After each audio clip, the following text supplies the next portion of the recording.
Right.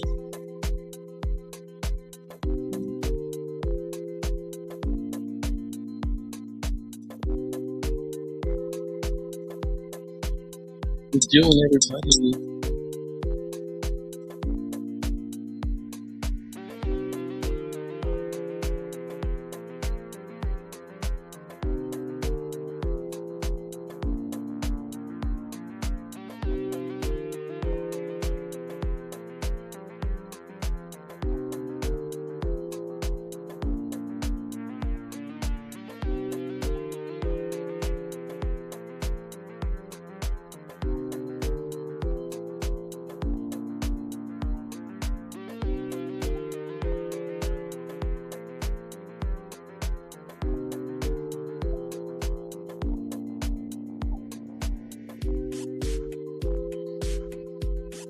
Right.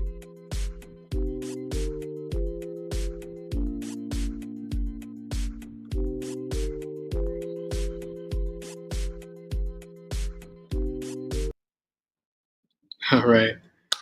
Welcome, everybody, to the first stream of I'm Not a Coach. I'm your host, Dave Huerta, and today we're going to be watching the Bills and the Miami Dolphins go up against each other in week two matchup here. Both these teams are coming off of massive wins here in week one, come from behind wins, actually.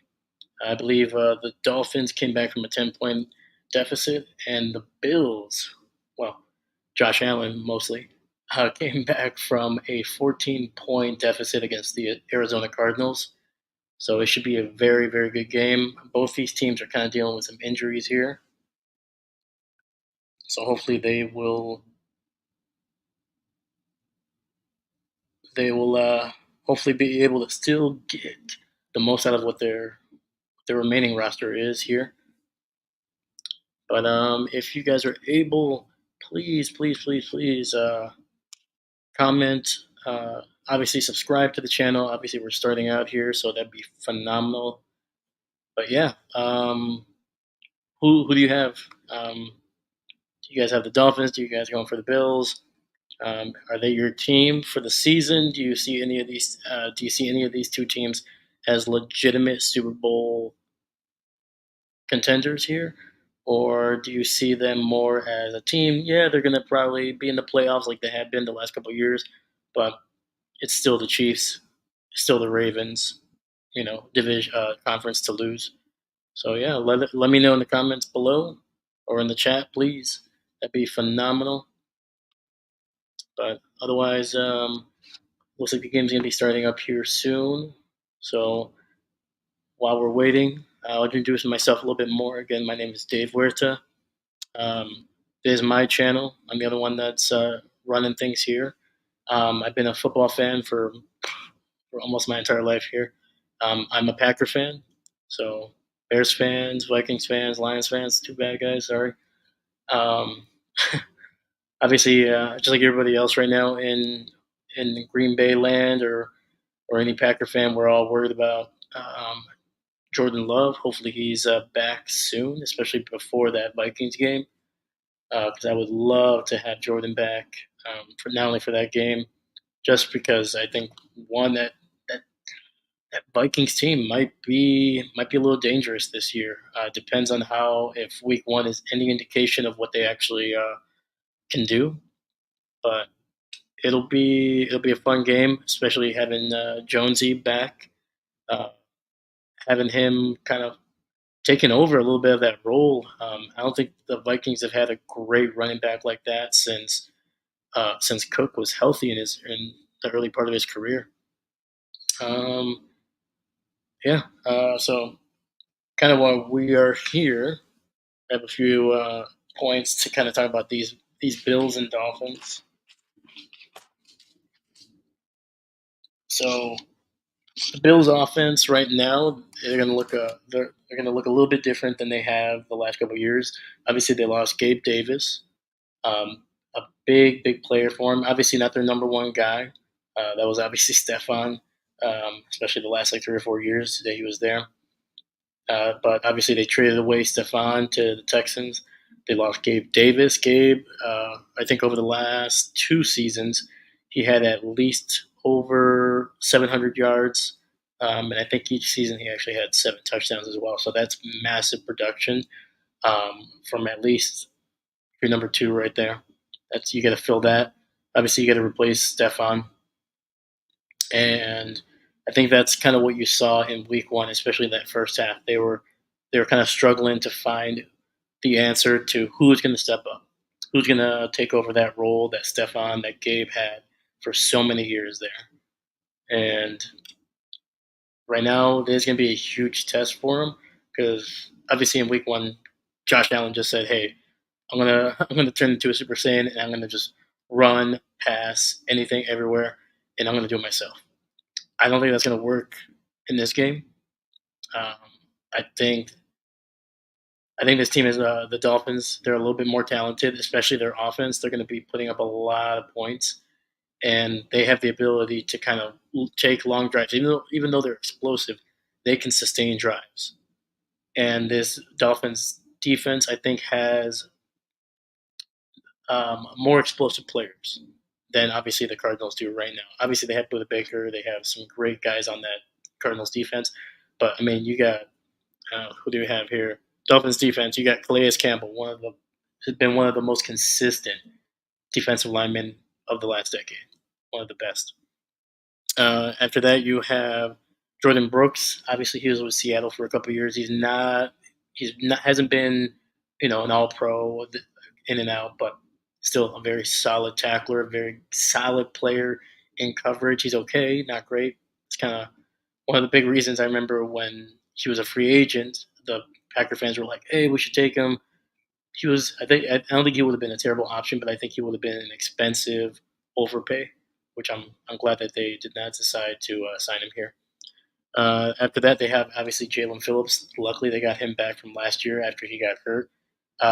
They're still unfortunately not. They still don't have Bradley Chubb to kind of pair with him, and the kickoff is going here, and it goes out of the end zone. And then finally, their secondary looks a little bit different for the Bills. It's going to be a familiar face looking back at at them because the Dolphins actually signed Jordan Poyer, who was a long stalwart at that safety position over there in Buffalo. So they got Jordan Poyer, Javon Holland, who has been one of the most consistent safeties in the NFL. I would say the last 2 years for sure. And then obviously they just paid Jalen Ramsey like the best corner in the NFL, even though he probably hasn't been playing like that. You got to keep him. They don't really have any other answers outside of him. First pass goes to number 17, and that is going to be. Sorry, let me flip this over. 17. That's to Waddle there. Gains about 3 yards there. It'll be second and long for the Dolphins. So yeah, Mike McDaniel in his third year, 21 wins, 14 losses, man. So it's not bad, not bad. Obviously, they're looking for more playoff consistency. It's a handoff to Achan, and he's about going to be about 1 yard short of the first down. So yeah, no, once again, another explosive player that they have. I mean, this Miami offense is insane. The talent, the speed that they have at almost every single position is insane. Obviously, you got Tyreek, you got Jeff Wilson, you have Waddle there, and then they have some solid tight ends. None of them are all pros at this point, but Janu Smith, Smythe. Oh, and they handed off to looks like the fullback there. Yeah, Ingold, former Badger man. If you don't know, I'm in Wisconsin. Not too surprised, me being a Packer fan. So yeah, I grew up and born and raised in Wisconsin. So yeah, but yeah, man. So Ingold, fullback right there, former Wisconsin Badger, getting the first down, got about 2 yards. So it'll be first and 10. Tua in the pistol, Achan behind him, and Hill, the tight end, in motion, and goes nowhere. They hand it off to Hn, and it's former Packer Rasul Douglas getting in the backfield right there. Looks like it's going to be about at least a 2 yard loss here. So yeah, we see number 50 Russo kind of cut inside, forcing Hn to bounce to the outside, and Hill just completely whiffed on that block. And Rasul Douglas, man, just got him by the ankles and took him down. That's what he did when he was in Green Bay. That's what he did last year when he got traded. The guy is just a great player, man. Rasul Douglas. I wish we still had him, but and again, pistol fakes the handoff to Hn, going deep and incomplete. And honestly, if there was a little bit more air under that, that would have been intercepted there. So it'll be 3rd and 13 for this Miami offense here. But yeah, obviously Tyreek has had a very, very interesting start to the season there. Got arrested basically. Well, not basically, he did get arrested. Like hours before the game, I think it was like 2 or 3 hours before the game, and that was a whole situation. I'm not gonna talk about that here. It's a whole other conversation. So snap, shotgun, throws it to. Oh my goodness, was that picked off? Oh my god, he threw it to number. It looks like I don't know who that is actually. Might have been a guy that they brought up. But yeah, he Tua threw it right up down the middle. It actually hit the wide receiver right in the shoulders. He didn't even. By the time he turned around, he didn't even see the ball coming. I don't know what that guy was doing. I think it was just bad, bad, bad timing there. But it was a great throw by Tua because it was right on the numbers. But the receiver just did not turn around for it. Hit his shoulder and bounced off and ricocheted and got picked off by number 46.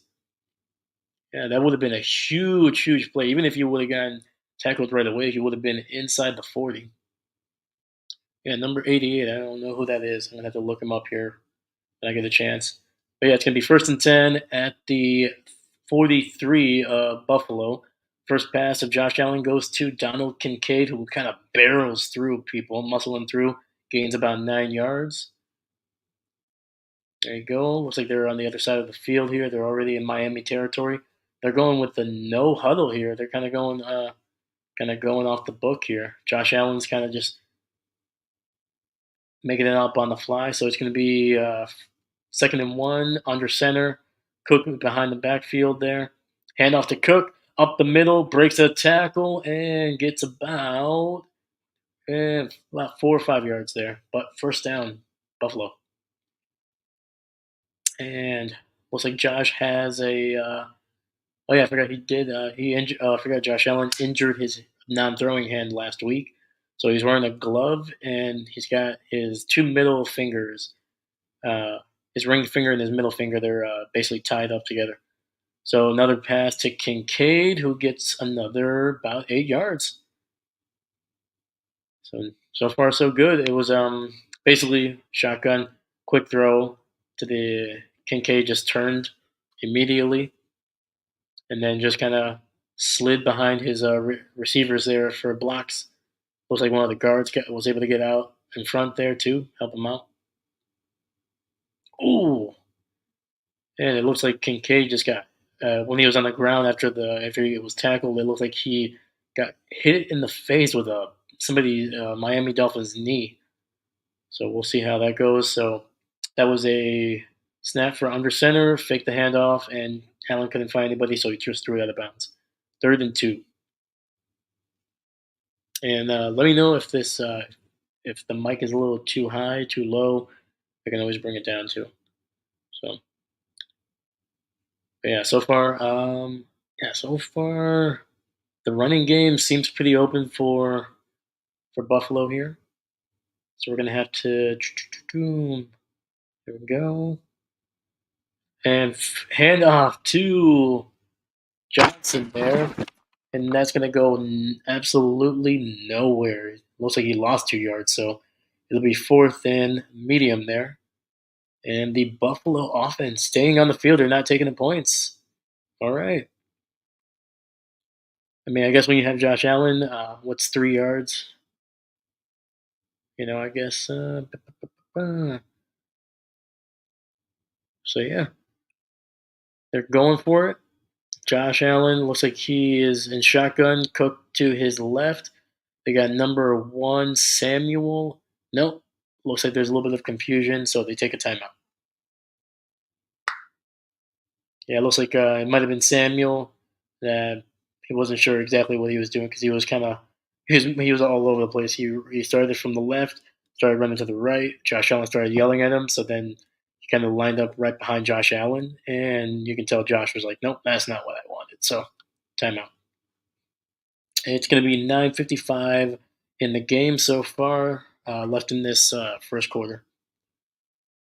Fourth and three, and the offense is going back. So I mean, I guess yeah, if you're gonna burn a timeout this early, you might as well go for it.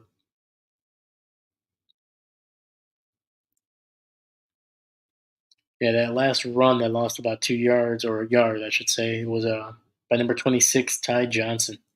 Yeah, it was a very strange handoff. I don't know if everybody was 100%. They were in shotgun, trying to hand it off. Shotgun. Cook is in motion, but he comes back to the side of Allen there. Curtis Samuel once again doing the same. It looks like they were running the same play that they did last time, and it's gonna be a touchdown. Great concept. So basically, it started out with Allen in shotgun. Once again, Cook started out to his left, motioned as if he was gonna kind of basically take a screen pass there, but then after a couple steps, came back but stayed to Josh's right. And then Curtis, who started out on the bunch to the left, basically kind of copied what Cook was pretending to do. He was going to go out wide, and then he wrapped around Josh Allen. And then Curtis Samuel actually still went to the right, but then with all that motion moving to the right, Cook was able to slip out to the left and just was able to beat his man to the edge of the end zone there. So very nice concept there. It all started with the interception there. So ooh, very close to getting him out before he hit the end zone. All right, but yeah, hopefully that description kind of gave it a little bit of justice. But yeah, once again, let me know, please. Um, Especially when it comes to plays like that are just so you can clearly tell that there's a lot of thought, a lot of motion. I always like to kind of break those down because those are some of the more interesting plays that you're getting to see a lot more in the NFL. And like granted, motion things like that have always been around, but especially in the last 3 or 4 years, you are beginning to see that with the Shanahan offense, LaFleur offense. Obviously, Mike McDaniel is part of that. Sean McVay was kind of a big, was like one of the first guys to really like popularize that. I think Shanahan has obviously perfected it over the last 2 or 3 years. But now you're starting to see a lot of these teams that even didn't do this. Like you didn't see the Patriots do this all the time. You didn't see even the Bengals do this, but now you're starting to see that with almost every team. They are kind of using a lot of misdirection, a lot of motion. That you're seeing more than just one guy move before the snap there. So yeah, and those are the ones that are always great to see on the all 22 because you can really see what that preset motion does to the offense. Or sorry, the defense. It really starts moving guys around, especially guys that maybe don't play a whole lot. They're in there for sub packages or coming in there for a guy needing a breather. That's when you start seeing those offenses that are like, oh, there's one or two guys that typically don't are not playing a whole lot of defense here. So hey, let's run these plays. I guarantee you we'll be able to get that guy out of position because he's going to panic a little bit. He might overthink it. He might think a little too slowly, and by the time he figures out what's happening, he's a step or two slow. So yeah, those are those kind of plays that are always really really fun. So yeah, talking more about this Dolphins defense. Obviously, they look very different, vastly different than what they did a year ago. Especially that linebacking crew. So here are all the players that either played, started, or played significant snaps last year for the Dolphins. You have Justin Houston, gone. Melvin Ingram, gone. Bruce Irvin, gone. And then on top of that, Bradley Chubb obviously tore his ACL in the last week of the season, or the regular season. So he started out on IR. And then on top of that, they lost Andrew Van Winkle to free agency. He went to Minnesota. Obviously, Winkle had a massive game last week in week one. I think he had an interception for a touchdown. And so yeah, this so right there, that is five players that are just no longer on the team that played significant snaps that were starters, some of them, and I think that's kind of what you saw a little bit, not only last week, but what you kind of saw on that drive right there, especially linebackers. There's so much communication that happens from the D line all the way back to the secondary, and those middle linebackers are the ones that are kind of just, they're the ones, they're the in betweens, and a lot of obviously middle linebackers are the ones with the radios in their head. So fakes the handoff to Achan. Tries to look for a screen to number 9. Looks like Janu Smith here. And it works out. They actually get a big first down there. Nice gain. That play looked a little rough there. It started out a little rough, but hey, man, when you can get 15 yards, you get 15 yards. Doesn't have to be pretty. And look, oh, okay, now I know who that is. Number 88. The reason I didn't know who he was is because he wasn't with Miami throughout the preseason or even the offseason. That is former Green Bay Packers 7th round draft pick Grant DeBose, who Tua was trying to throw to, and Grant DeBose just did not expect the pass, I guess. All right, so it is second down. It's a nice little end around to Waddle, who makes the most out of it and gets about, looks like 4 or 5 yards. So far, not a single target, I think, for Tyreek. Um, so yeah, granted, they're looks like they are basically double teaming Tyreek at every play right now. So, but granted, Bose and Waddle are off the field here, so we got Tyreek. So it's going to be a little bit of a, oh, there you go. Now they get Tyreek. Nice little, basically Tyreek ran right in front of the quarterback. As soon as the snap hit, Tua just literally popped it in the field, and Tyreek did the rest there. Yeah. Well, barely a pass. Barely a pass. It's going to be considered a pass, but let's be honest, that's more of a run than anything else. But it gets the first down. It gains about 7 yards there. And now they're inside, just outside, actually, just inside the 40-yard line of Buffalo. All right, we got a flag. Looks like they were faking a handoff here. And it's going to be a flag on Miami, it looks like. And it's going to be a false start.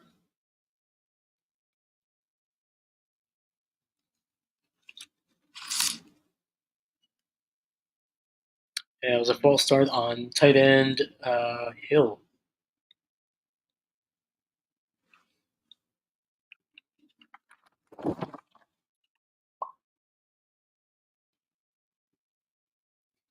Yeah, it's going to be very interesting what Sean McDermott does with this defense because they are dealing with a lot of injuries. All right. Waddle in motion, toss to Achan to the right, goes upfield and gets, oh, he's going to get close to that first down there. Great run, man. God, dude, Achan is just so fast. Gives a thumbs up to the sidelines there. But yeah, obviously the motion, Waddle moving to the left, and everything goes to the right. And yeah, that was a great job. Great job. I like it. Yeah, especially players like HN, man, with that speed, but also their ability to just kind of weave through, man. If you can get those guys in space and get some decent blocks, he's gonna make a lot of yards. And it's a handoff in the pistol to HN, and he gets, looks like inside the 30 there. It'll be a first down.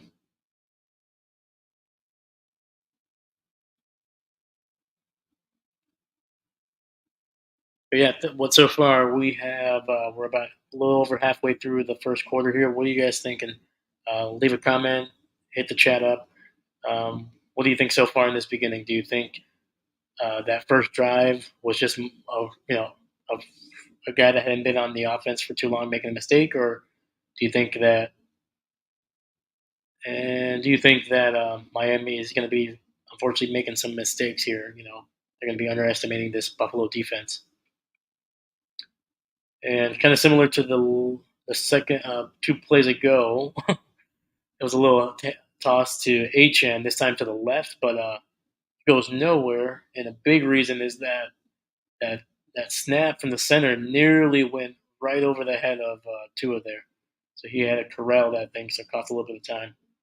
Yeah, so that was a no gain. It's 2nd and 10 at the 24. Shotgun, empty set, pass it off to Wilson there, number 23. All right, got inside the 20 there. I think he got about to the 18.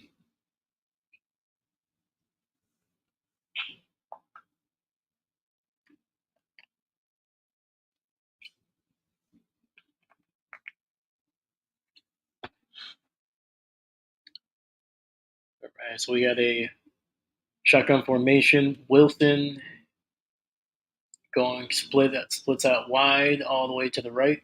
5 receiver set basically. 3rd and 4.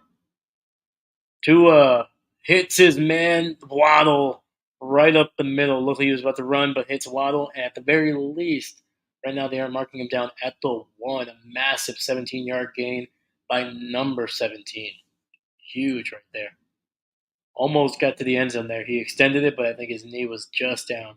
Yeah, the offensive line just created a big, massive hole. I thought Tua was going to run right up the middle, but then he saw Waddle just get a massive release. Yeah, yeah. Number 30. So he was Waddle was hooked up with was 1-on-1 with number 9. Number 9 stayed out wide. Number 39 just kind of whoa, whoa, whoa, fumble. Kind of just lingered in the like in that zone, but wasn't they weren't playing man. It was a zone coverage for sure, and Waddle just kind of wrapped right behind him, got to the center of the field, huge gain. So it's going to be a false start. It was lucky it was a false start because actually it looked like Achan fumbled at the 1, and it was recovered by Buffalo. But fortunately, that flag is going to bring that back and it's going to move them back actually 5 yards. So yeah, now it is 1st and goal at the 6. Shotgun. Achan split out wide, but then he's going to come back to the right of Tua to the backfield, and they hand it off to Achan, and gets 1 yard there. Gets to the 5. So it'll be 2nd and goal from the 5 there.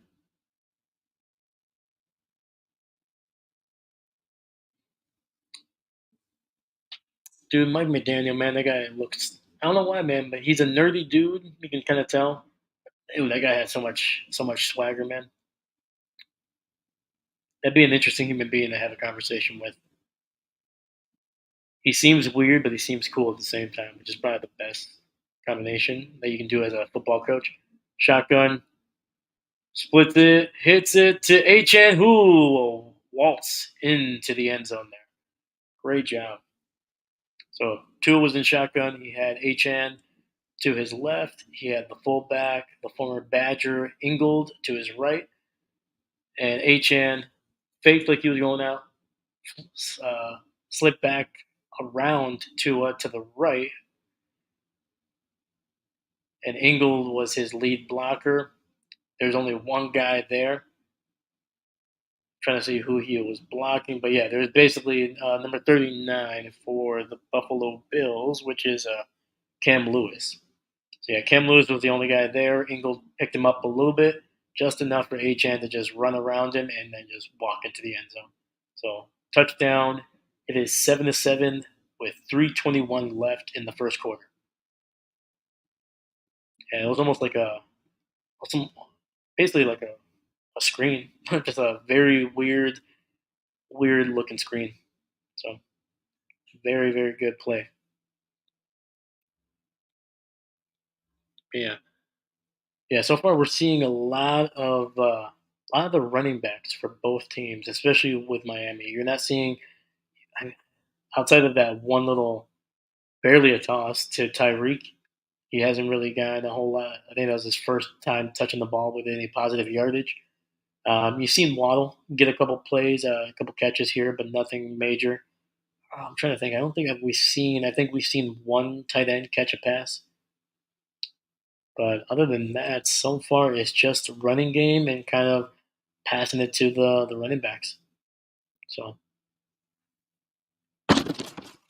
and then with the Buffalo Bills, so far their drive was a little bit more traditional. You definitely saw James Cook run the ball, um, but still, it was a lot of motion. Curtis Samuel, surprisingly, you saw him a lot more than you would normally see, or at least you would expect. But granted, they did give him a decent contract this year. He was with the Commanders for a couple of years, and I think Buffalo gave him a 3-year, $24 million contract. So they definitely have some expectations that Curtis Samuel will be um, a big part of this offense. That's the especially when I mean you're paying a guy what $8 million. You're definitely expecting him to be a big part of your offense this season. But yeah, so far we haven't seen a sack yet. There hasn't been a whole lot of pressure when it comes to the defense or even the defensive ends, linebackers, and there hasn't been a whole lot of um, pressure on the quarterback. Um, there's been some drops for sure. There's been some runs that have gone for negative yardage, but seems like the defenses are just kind of playing on their heels at this point. So,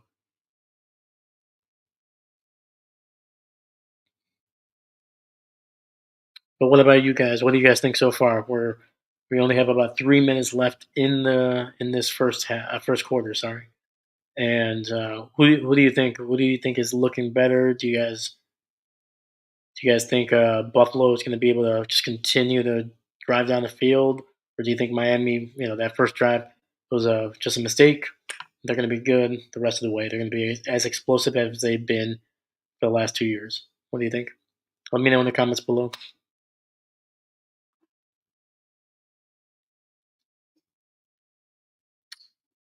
So kickoff goes back of the end zone. Yeah, that's another thing that I noticed a lot last week is after the first kick, usually these kickers were just after the first kick they weren't even trying to get into the landing zone. They were just kicking it straight out. They're like, just give them the ball, just give them the ball at 30. They still got to go 70 yards to score a touchdown. All right, so we got Josh under center, Cook behind, hand off to Cook, who gets about 2.5 yards. Great tackle by number 20 there. That's Jordan Brooks, the former Seattle Seahawk there. And we have number 43 for the Buffalo Bills is going in. Where's that? Number 43, Buffalo. Oh, that's Terrell Bernard. This Bills defense is already thin at linebacker. They're actually pretty thin in this game right now. They are dealing with some injuries. I think let me see. Yeah, Taron Johnson. Sorry, they're starting. One of their starting corners is out for the game. He actually just signed a big contract this year as well. I think it was a 3-year, $30 million. So yeah, he got injured last week. So it'll be third and one.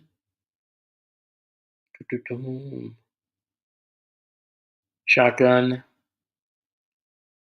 Oh, Josh, he drops the pass, fumble, scrambling, trying to find somebody, and goes nowhere. Gets batted down immediately by number 93 there. That is number 93. That is Calais Campbell, the big man, knocking that ball down before it can go anywhere.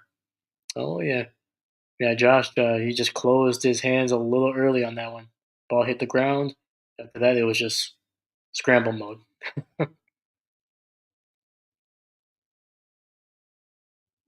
It's gonna be so terrifying. You drop something, you gotta take your eyes off these guys that are like 320 pounds trying to pancake you into the ground.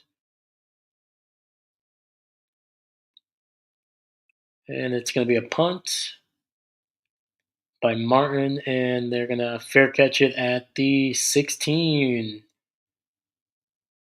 And I think that was Barrios with the fair catch, and it looks like Mac Hollins was talking a little bit of smack. He was the gunner on that play, and talking some smack to. I was gonna say his former teammate, but I don't even know if Barrios was with the Dolphins at the time when Mac Collins was there.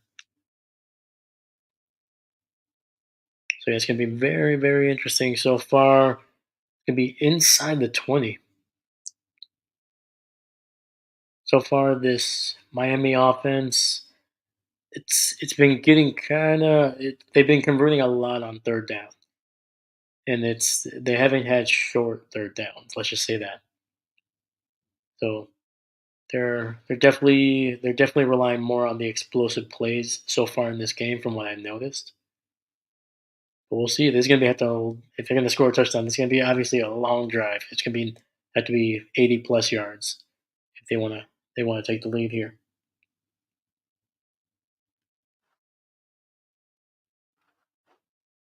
But yeah, while we're waiting here, just kind of talking a little bit about this channel. So I'm going to be trying to stream at least every primetime game. So every Thursday, every Sunday night, and every Monday night if I can. Hopefully, I can get access to some of these games. ESPN is they're having some issues with DirecTV here. So, but yeah, at the very least, and then I'm going to try to be doing every Packer game. So just trying to get as many games on here as quick as possible. I think that will be um, the best thing for this channel because I think, especially live games, they're so easy to do in terms of what you need to set up. I think it's great engagement because let's be honest, we're Packer fans, we're all football fans. We're gonna be watching the games, so it's gonna be nice to have a place that we can all kind of come in and just hang out with each other, talk about it. Maybe talk a little bit of smack. Be respectful, but at the same time, also just kind of just get to know each other, man. Because that's especially with these games, so many of them are exclusive. You got to have this channel, you got to have that channel. Sometimes it's nice to be able to come to YouTube or Twitch or whatever, and just kind of talk to some people, hang out, hear somebody talk about the game, and have some fun. So hopefully that's the community that we can grow here and kind of go from there. So um, after that, obviously, I'm going to be talking about the All 22 here. It's going to be something that I'm going to try to be getting up and running by October for sure. It's going to be a fun time. I love. I'm such a nerd for the stuff like film. Just having these guys, seeing these guys, just kind of like try to outwit each other. Sean McDermott, Mike McDaniel, seeing these guys, just kind of see how they can move these chess pieces around and create different outcomes. It's always very fun.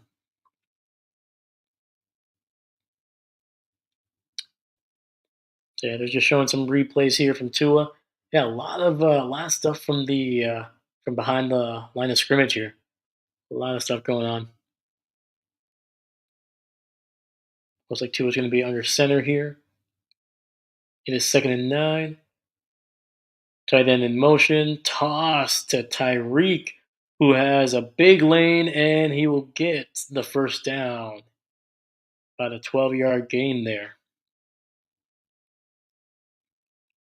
There you go. And Tyreek is going to stay on the sidelines there, getting a little bit of a breather. Looks like Damar Hamlin is the guy that took him, was able to stop him. Yeah, dude, Damar, man, he's ever since that game, man. Thankfully, obviously, we all remember that game, especially if we were watching it live. Holy cow, that was a scary, scary time. But yeah, man, ever since that game, man, he's slowly but surely been able to. Oh no, Tua throws another interception. Oh my gosh, way overthrown, way overthrown. Yeah, it looks like there was a little bit of a miscommunication because the receiver, when that ball was up there, he was just staring at it, like almost he was surprised that it was Robbie Chosen. Robbie Chosen. Robbie Anderson changed his name. But yeah, it looked like I think Tua expected him to keep running, basically taking it to the sidelines, almost like a not a post route, a corner route, and Robbie just kind of settled in between the safety and the corner there, and Tua just overthrew him. So that is the second interception that Tua has thrown, where both times his receiver and him were not on the same page there. And another little end around, they give it to number 10. I think that's Shakir, I'm pretty sure. Yep, Khalil Shakir. Only gains about 2 yards or so. So nothing too crazy. Yeah, Shakir is another guy. He really was popping off late in the season last year. And I think part of Gabe Davis leaving, granted I don't think they could have afforded Gabe Davis or Diggs at this point. But I think Shakir kind of just the way he played towards the end of last season. I think they gave him a little bit of more. They were a little bit more comfortable with. They're like, okay, we have a guy that can has a rapport with Allen. We have a guy that knows the offense who can play. Um, so I think Shakir was a big reason why basically they were comfortable, or for the most part, comfortable giving up basically two of their top pass catchers last year. So we'll see. Yeah, so far, once again, still no significant pressure on these quarterbacks. Like even on both of Tua's throws, the issue is not the pressure in his face, or lack thereof. It was just the receivers were not on the same page. The first one, granted, Bo was like he was running the route, and literally when he turned around, the ball was like probably a foot away from his face, and it just hit him in the shoulder, popped up, and was picked off. And then this one, Robbie Chosen, he just, he was like, "Oh, I'm going to settle. I'm going to basically do a nice little hitch route. I'm going to stop, turn around." And Tua thought he was going to keep on going towards the sideline to get a little bit deeper. So yeah. Uh, So yeah, once again, continuing to talk about the channel. So the all 22. Hopefully, those videos will be coming out really soon. I'm hoping within the next couple of weeks. I'm gonna try to pick up. Might be picking up a couple drives from this game because so far they've had some great ones, especially Buffalo. But yeah, um, I'm hoping to get at least 1 to 2 of those videos out a week. Um, and I'm still trying to decide whether I should make it a one long segment where there's multiple drives that I'm breaking down, or should I do one drive and then that's a video, another drive that's another video. But it will be kind of depending on one what you guys like, what gets the most traction, and that's kind of why hopefully and during those videos you guys kind of hit the comments. Make sure you like whether you liked it. If you didn't, let me know too. Trust me, I'm not afraid of criticism. I'm not sensitive. At the end of the day, I'm trying to figure this out as much as I possibly can. So it'd be very awesome to get you guys' feedback because I want to make the best content for you, and I also want to improve as a creator. So that'd be phenomenal. After this, if I can, if those are going well and I'm able to balance it all together, I might even throw in some historical videos. Kind of, if you've ever seen 5 Points vids, similar stuff like that. Just trying to find weird or SB Nation. That's another channel that's one of my favorites. Kind of finding historical things, very weird games, weird seasons, strange players. I think in the '80s there's a kicker who won MVP, and I don't think he was the first one. I think he was like the second or third kicker to win league MVP. So that's always a very interesting thing. I think, granted, that was one of the strike shortened seasons, but still, I don't think that would ever happen again.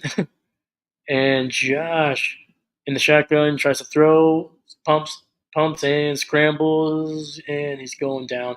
So he gets about 3 or 4 yards there. So it'll be third down. So yeah, because as like a football fan, it's always like the NFL had terrible coverage of its history. Like if you can look up like World Series games from like the '70s and '60s, and you can see him in you know the whole all the games. But you can barely find the Super Bowl anywhere. And a pass up the middle to Shakir, and it's a nice gain, first down. There we go. But yeah, like even stats, like some of the biggest stats that we look at, that we kind of like, sacks. Sacks weren't recorded until what, like the early '80s. Tackles weren't even recorded until like some point in the '70s. I think it was such a weird time. Trying to think of what else wasn't really even recorded. It's going to be a handoff to Cooks, who stays on his feet after breaking a tackle and gets the most out of that one. Jesus, that could have been at least a 4-yard loss. Turns it into about a 3-yard gain. Ooh, yeah. Some of these Miami Dolphins, they're shaking their head. They're like, I had you, man." So yeah, number 5, that's Jalen Ramsey. He knew that play was coming from the get go, immediately. And yeah, he almost took Cooks down, but Cooks was able to just keep his balance, hit, stuck his hand in the ground, and just popped himself back up and got the most out of it. Second and 7 at the 25. Allen in shotgun, throwing it deep to number 1, and no. Curtis Samuel could not bring it in. The ball was a little low. Obviously, there's a man like right in there. It was looks like Brooks. Brooks was right in his face. Man, I don't know. I think Curtis, because he was trying to fall away from it. I think if he would have stood his ground, I think he could have gotten pass interference, because Brooks did not. He did not turn around at all for that pass. He's lucky. He's lucky. Yeah. Once again, I think if Curtis was just stood his ground, tried to jump up and have Brooks ram into him, he would have gotten a flag right there. So shotgun, running back to his right, scrambling a little bit, and tries to get it out pressure, and incomplete. It's going to be 4th and 7. They're going to settle for a field goal here. It's going to be 12:45 left in the half. There you go. That interception looks like it's only going to cost them 3 here. But so far, both of the Bills, I should probably knock on wood here. If this kick goes through, so far all of Buffalo's points will have come off of Tua's interception, 2 interceptions here, and the kick is right down the middle. So it is 10-7 Buffalo.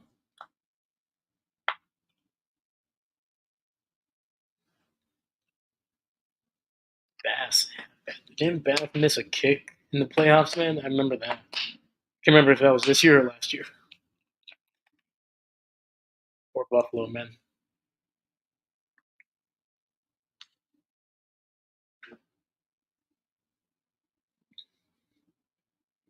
But yeah, once again, I'm hoping that if this channel can kind of grow a little bit, or at the very least, if I feel like the content that I'm making is something I can be proud of, I'm going to try to add on to it. Once again, doing some historical stuff, some interesting things, just like little, 7 to maybe 15-minute videos, nothing hopefully too long.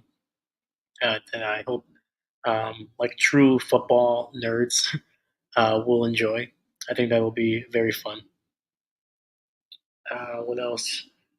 Um, yeah, obviously making some original content myself. Um, maybe some skits, things like that. Tom Grassi, obviously he's like the master at those. I'm gonna try to obviously create something very distinct, not just kind of copying his format or even anything like that he does. Because I think that's doing your own things are going to be the best things.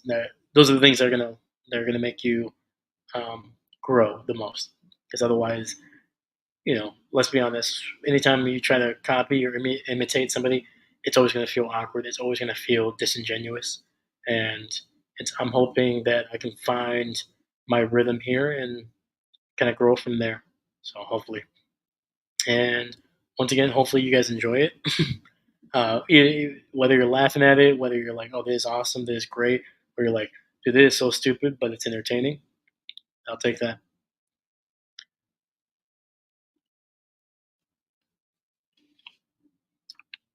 Yeah.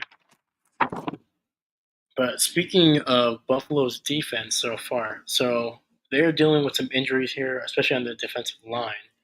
They have Sam, Solomon and Smoot, both players that played last week or were expected to be part of at least part of the rotation.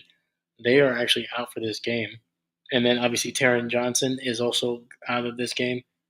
So it's going to be so far. I think Sean McDermott has done a great job of getting these players ready to go. There's obviously they're missing some key pieces, and I think the secondary especially has, and there has been very little pressure on Tua. There hasn't been any sacks so far, but the secondary has still been able to make the most out of basically Miami's mistakes. They've made him pay for it with some interceptions, and obviously, but all 10 of Buffalo's points have come off of those interceptions. And yeah, they're showing the replay of Grant Bose. Yeah, he just did not expect the ball to be where it was when it was thrown. And God, I gotta get used to his name. Uh, Robbie Chosen once again just cut off his route. And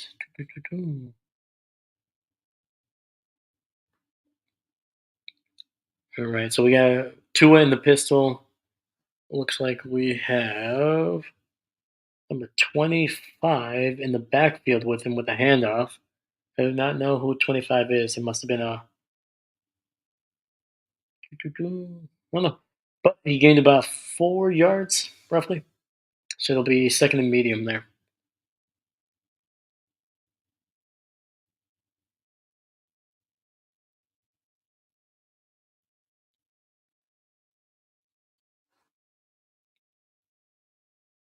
Yeah, so far in Buffalo, man, they've been flying to the ball. I think they've been doing a better. The defense have done a better job of these stopping these motions here. Oh, just as I say that, they give up a big run here.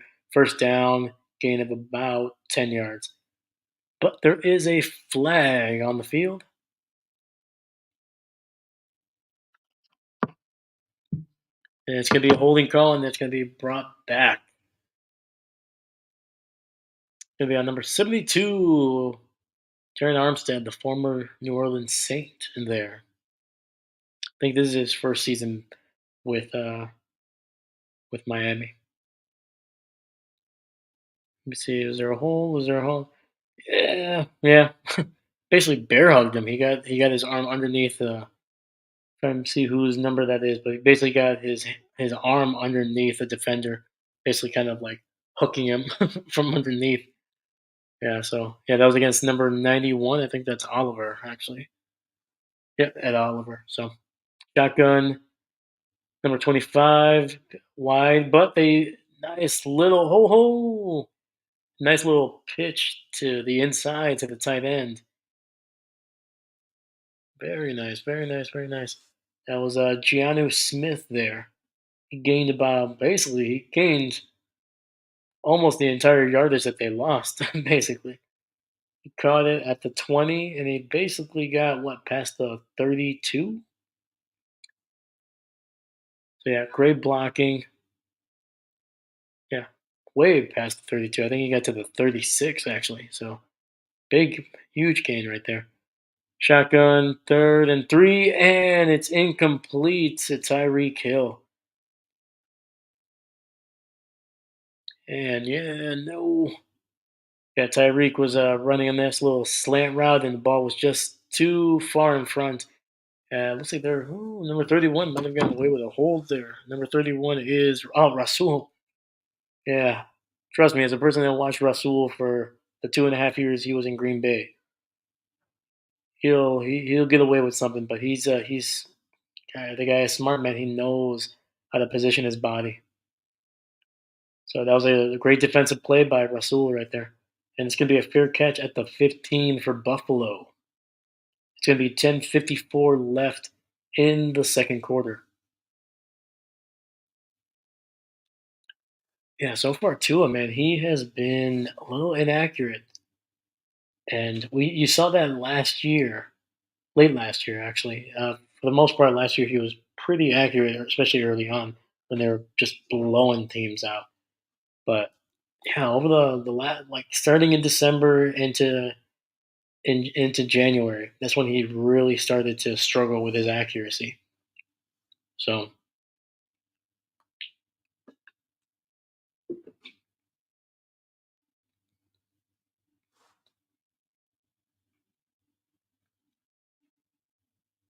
but what do you guys think so far? What do you guys? What's your big takeaway so far from this game? Obviously, Miami, 2 turnovers they've given up here, but for the most part, the Bills have outside of those 2 drives immediately after the interceptions, they haven't really been able to do a whole lot. So, but yeah, let me know in the comments below what you think of this game so far in the first half. Do you see Tua getting better? Was it just once again receivers, or are the accuracy things kind of still been an issue here? Dude, these commercials with LeBron and Kevin Hart are crazy. So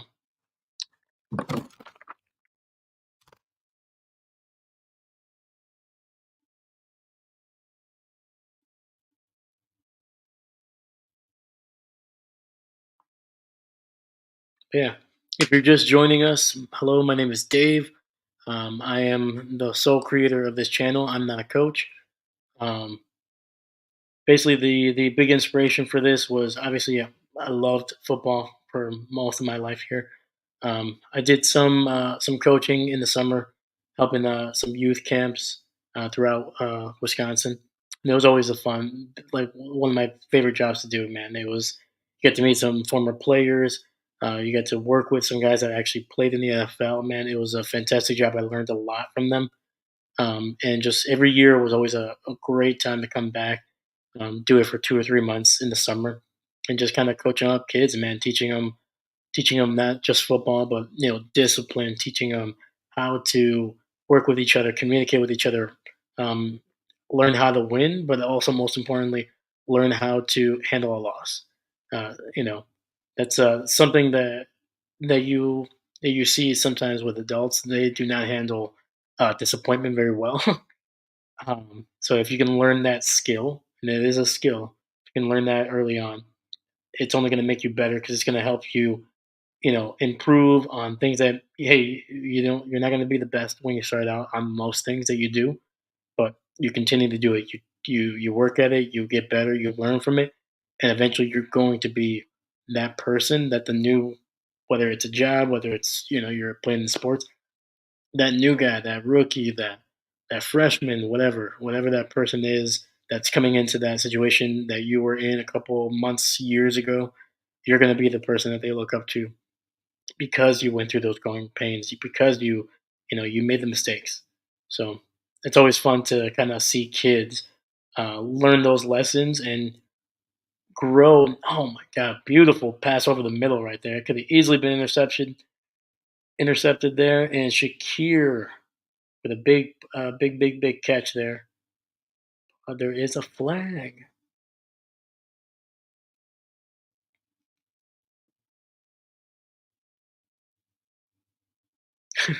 Mike McDaniel's just like, no, it's not on us. It's not on us. Oh. And it's going to be unnecessary roughness on the former Buffalo Bill, Jordan Poyer. Oh, led with his helmet. Led with his helmet for sure. Like, don't get me wrong, it was not like he just stuck his head out there, but it was he definitely let's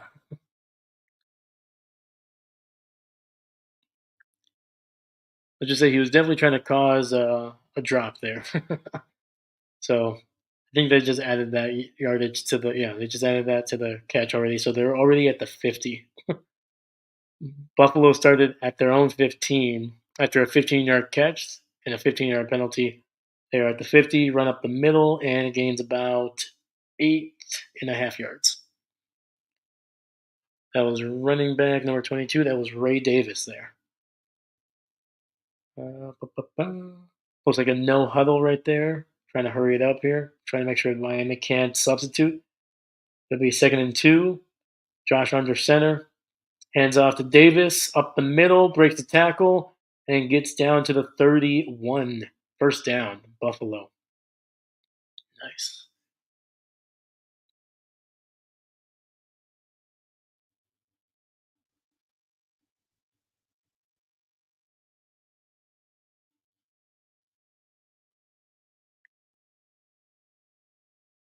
Yeah, that's what so far so good, man. So far this Buffalo offense, especially in the run game, they've been really been able to get the running game going. And Josh is under center, 1st and 10 at the 32. They move the ball back a little bit. Davis again, but cannot find any room. It looks like he is getting caught up behind the line there. Of course, just as I say that Buffalo is trying to really get the run game going, that's when they get a stop. So great job by Miami, right? Like they penetrated, but then they kept their lane integrity there. They did not let Ray Davis just kind of bounce around and then hit a hole. He had a really kind of stop and go, and by the time he was made a decision, he was caught. All right, so it's gonna be shotgun. Ooh, Cook is literally right on the line, and looks like it's gonna be a false start on Buffalo there. Gonna move him back. Move him back. That was on the tackle number 79, Brown.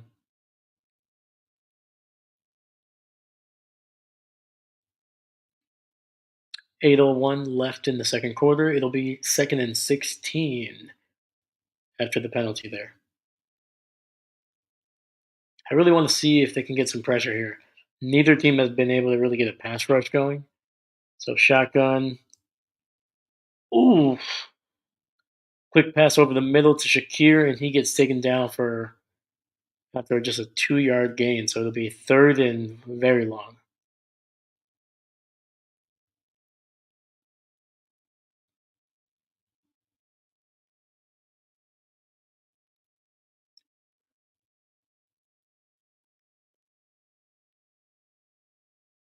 It's going to be 3rd and 12. Clock is running under 7:20 left in the first half.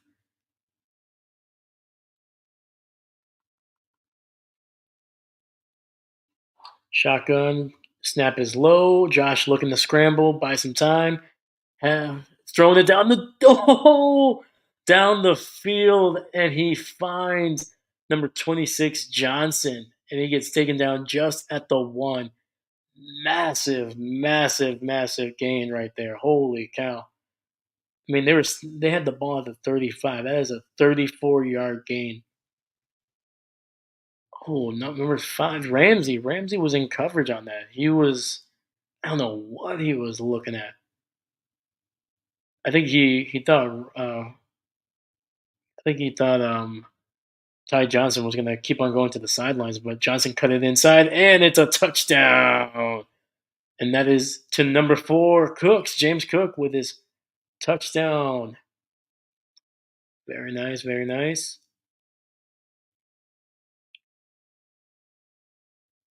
And that drive was just marked by big explosive plays by Buffalo. That I mean, obviously, and Josh Allen gives a wink to the cameraman. There we go. Obviously, the first play they hit it for 15 yards, and they get the 15-yard penalty on top of that, so 30 yards.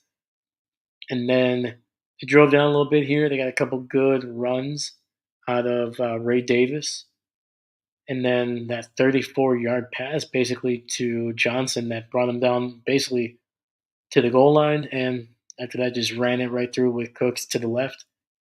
Basically, no, he didn't have to. He could have walked right in. Basically, that's how open Cooks was. They were definitely expecting a run to the left. Yeah, the whole defensive line slanted to the right there, and Cooks just followed his blockers and went in behind. Great job.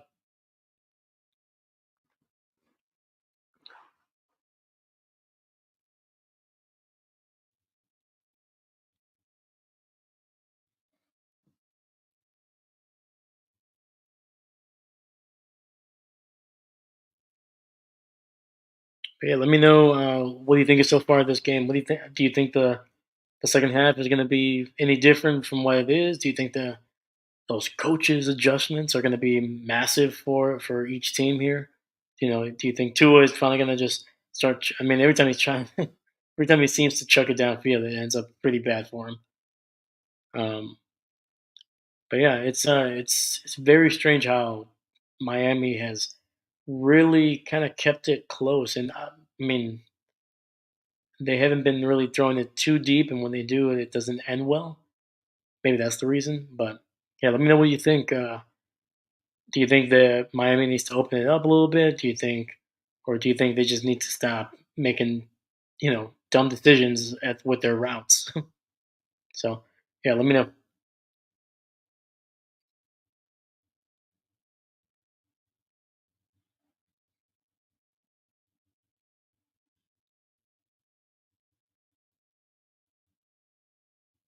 Dude, why is Michael Cera's beard looking like mine? It's all patchy and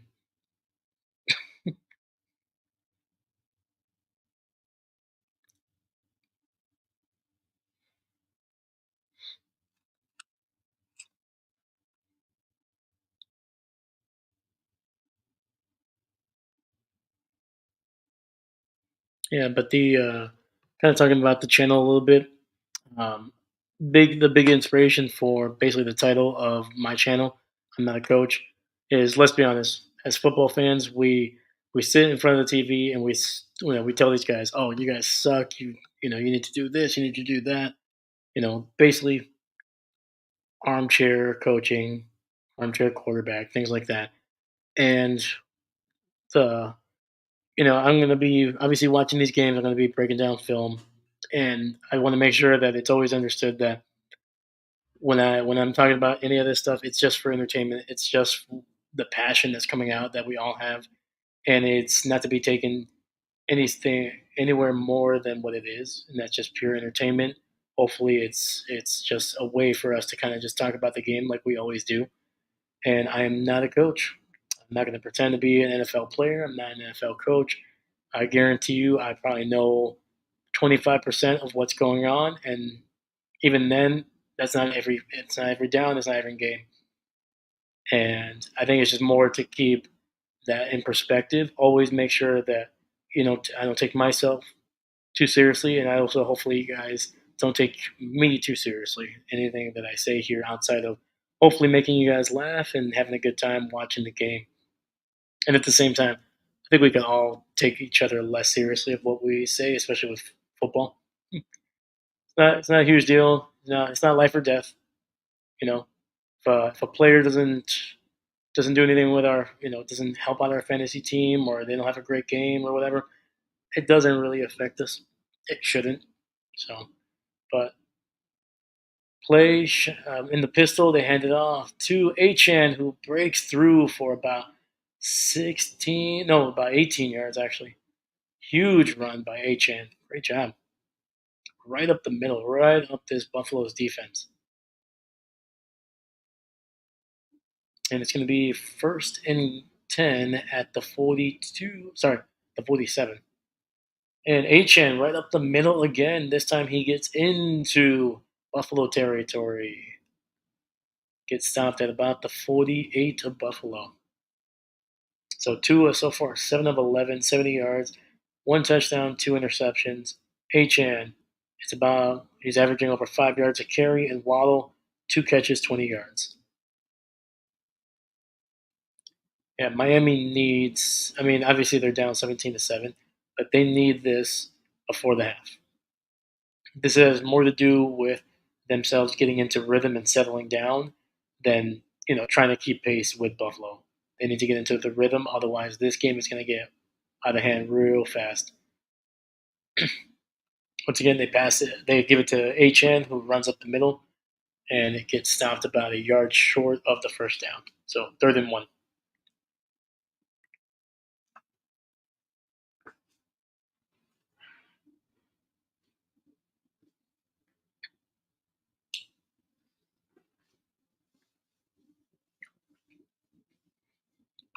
And it's going to be fullback, running back, under center. There we go. And they give it to the former Badger who gets absolutely stuffed. I don't think he even got back to the line of scrimmage. I think they lost a yard on that one. Ooh, that was a rough one. That was a rough one. Yeah, who got in there? Who got in there? Number 42 was the first guy to meet him, and then sorry about that. Number 54 also from Buffalo went there. So that was Dorian Williams, number 42, was the first man to get to Ingold there. So it'd be 4th and 2, shotgun. Tua tried to step up and scramble and get sacked. Turnover on downs. That was Ed Oliver getting the first sack of the game. And Tua is having a rough game right now. He took about 2 seconds to look downfield and immediately he basically just ran into Ed Oliver. And yeah, I mean, granted, his guard just got destroyed. It looks like Jones was the guard that he just got bull rushed by Ed Oliver. He just got thrown off of him. Yeah, Tua he's looking frustrated. He is very frustrated right now. So it'll be 1st and 10 for the Buffalo Bills, and I'm pretty sure they are already in Miami territory.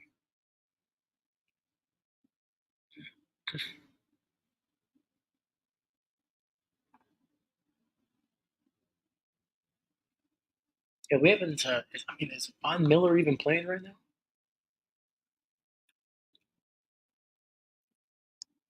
I have not seen him. I'm gonna have to check here.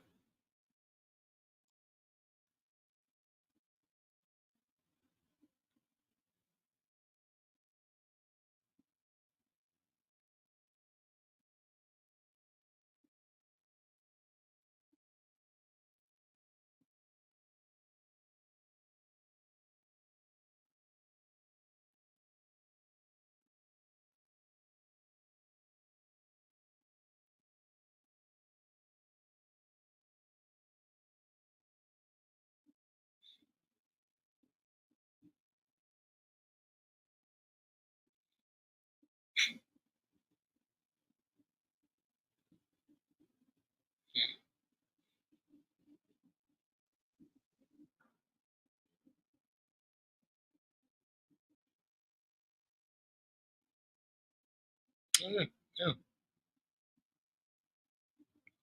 Just, man, I should have done a little bit more research on it. I thought for sure Von Miller was playing in this game. I guess not. Anyway,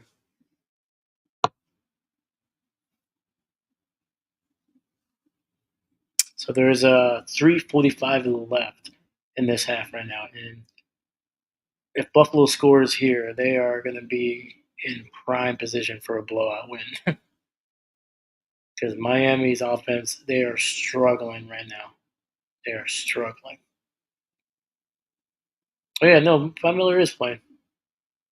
Yeah, he's on the edge on that last sack play by Ed Oliver. He just hasn't recorded a statistic yet. Boom. Oliver is jacked up on the sidelines. Dude, that dude. Sorry, they just when they pan to the live camera on Oliver, he just literally threw a massive loogie towards the camera. That was just oh, I think flew too. It'll be Josh under center at the 49, and that's a handoff to Cooks, who goes up the middle. 30, 25, 20, 15, 10, 5, touchdown. Oh my God. Holy cow. It was just a handoff straight up the middle, and Cooks got to the edge to the right and just outran everybody. Ooh. And that was Jordan Poyer right there, the former Bill, was the last line of defense, and he was not fast enough to get to Cooks. That is a 49-yard touchdown rush by James Cook. And that makes it 23-7 with 3:36 left in this half. I mean, there's enough time that if Buffalo can stop Miami again or even cause a turnover, they could score again. before the half ends. This can get out of hand real quick. And the kick is barely good. Almost hit the right upright there. So yeah, they had a double. That was a what the heck were they doing here, man? They triple teamed one of the defensive linemen, ran right up inside, basically right off the left side of the left guard. Sorry, the right side of the left guard, and then just weaved his way straight to the right sidelines, and then just beat everybody to the end zone. Ooh, that is rough.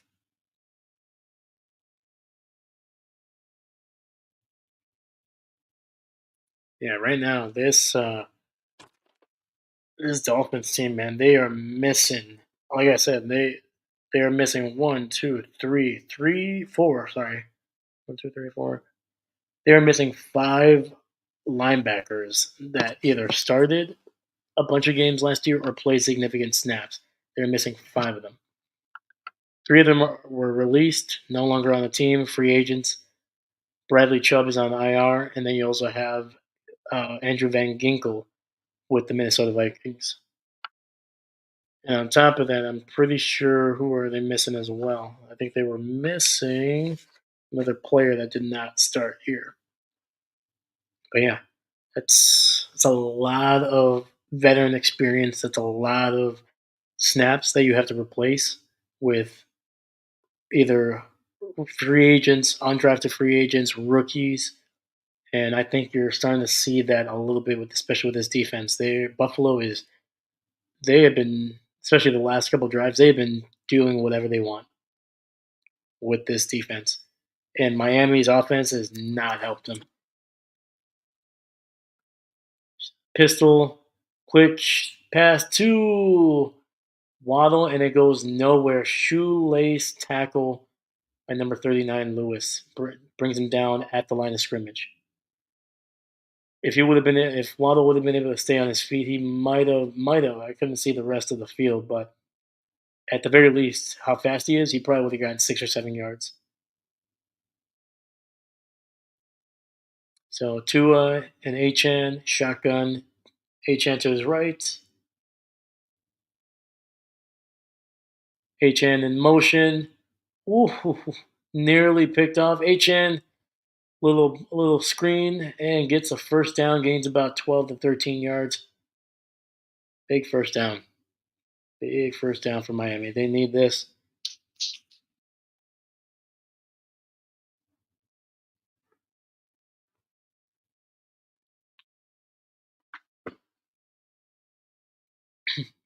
Yeah, and Von Miller, if he just put up his hand, he might have been able to knock that ball down.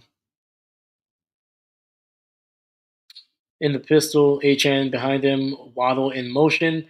They hand it off to Achan, who gets tripped up and gains about 3 yards.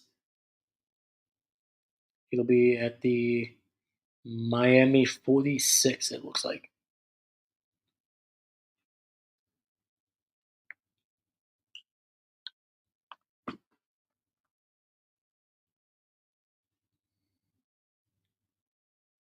And 2 minute warning here. 2 minutes left in this first half. It is Miami 7, Buffalo 24. And right now, this is when this Buffalo team is just ultra dangerous, man. Their offense and their defense are really playing at their best right now.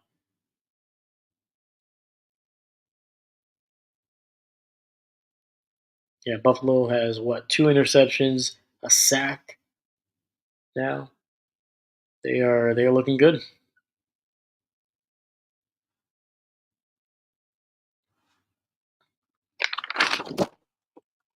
Yeah, they Miami has been struggling. I mean, Tyreek.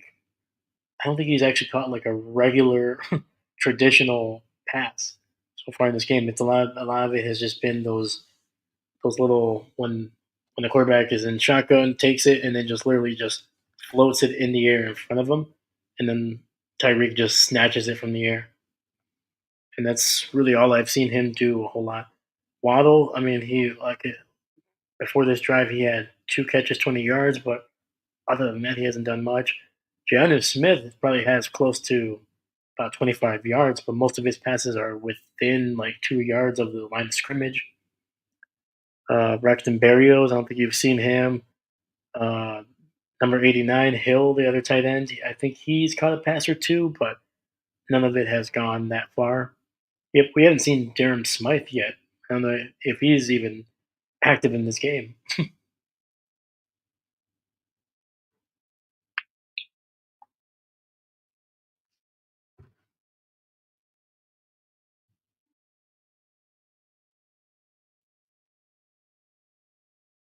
But yeah, so far Miami's offense has not done a whole lot. I mean, Devin Achan has really been the only explosive player in this game so far. Um, Jeff Wilson, I know he's gotten a couple carries, but nothing massive. Alec Inglewood, sorry, Ingold is I think outside of his first carry, he has not been able to get a whole lot going. So,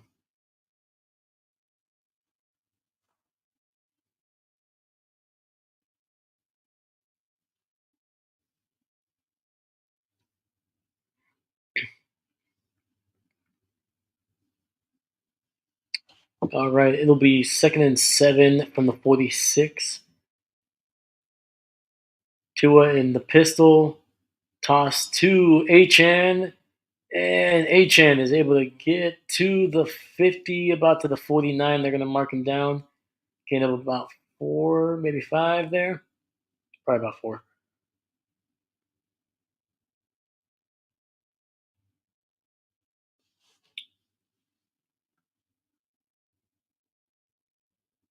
So it'll be 3rd and 2 from the 49 of Buffalo here. So clock is running under 125 left. Empty set. 3 receivers to the left, 2 to the right. Gets the ball out to Gianno Smith. Sorry. First down to the 45 there, and it's going to be no huddle. Obviously, clock is running. Tyreek at the bottom of the screen. Pass it to Achan, who gets about 4 yards before going out of bounds, stopping the clock at 57-7. 57 seconds. And Miami does have all 3 of their timeouts, so they can use the entire field if they want to. But just the way that Tua has been throwing, man, those accuracy has not been there tonight, and also the way his receivers have not been on the same page as him. All right, so pistol, they got Tyreek next to Tua, but they fake the toss to Achan. Achan goes absolutely nowhere, loses about Jesus. Looks like he lost about 5 or 6 yards on that play. My God. Ooh. Yeah, these misdirection plays are not working out right now for Miami.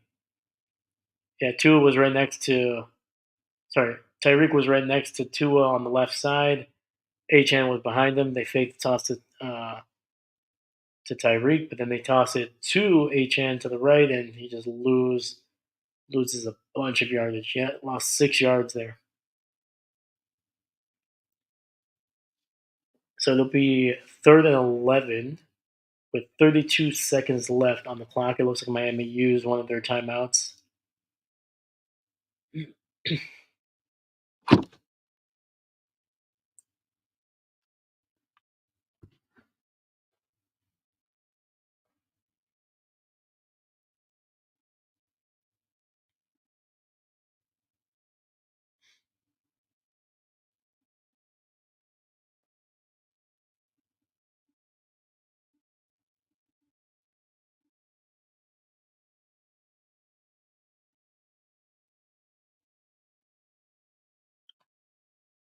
So while we're waiting for this next play here, let me know where you're watching this from. Are you a Buffalo fan, Dolphins fan, or are you a different type of fan?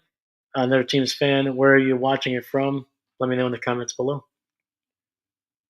Pass to his scrambling, scrambling, running, running, and he will get the first down. There we go. Gets 11 and a half yards. Gets to the Buffalo sideline. They're talking some smack to him. There you go. All right, 27 seconds left. Miami, 2 timeouts. Clock is stopped.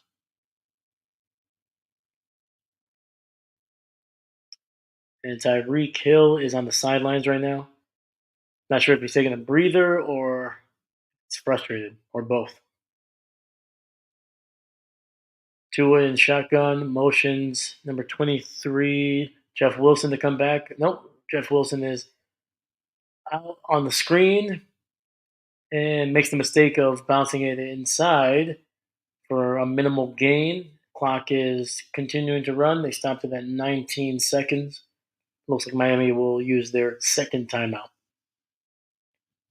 So the good news is they're in field goal range. The bad news is they definitely need more than 3 points. Because I think, I might be wrong, I have to double check here, but I think Buffalo gets the ball to start the second half.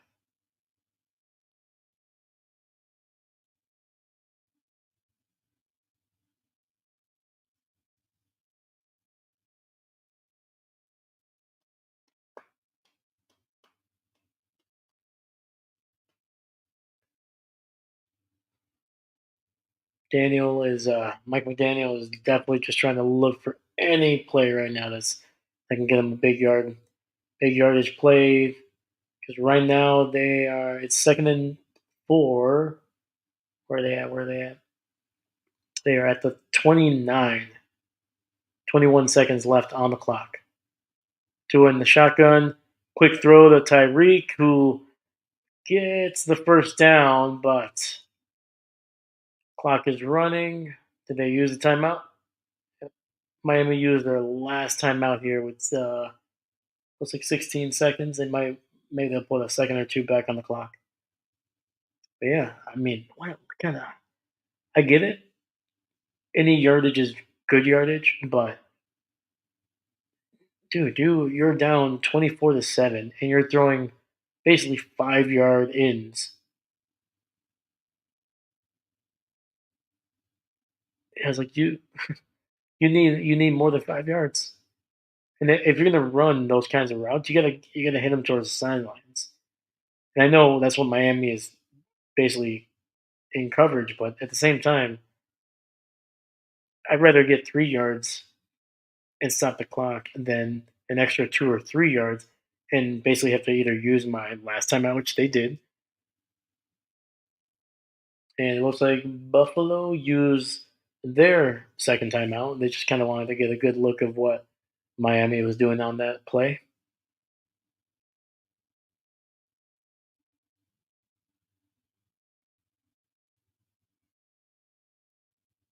But yeah, so far I feel like Miami is just they have no answers. They don't know what to do currently with what Buffalo is getting them on defense here.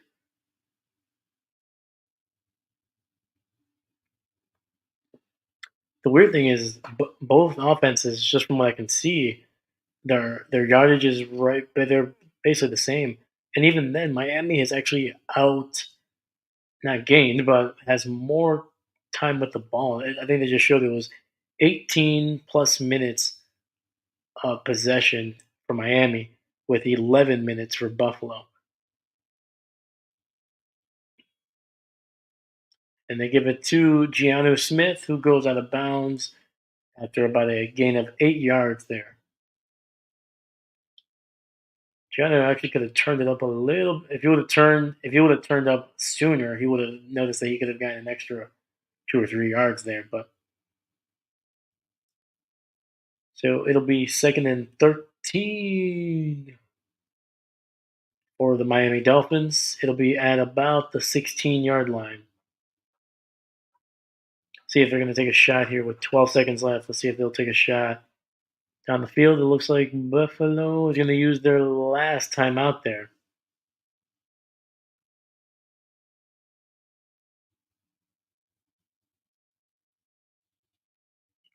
Or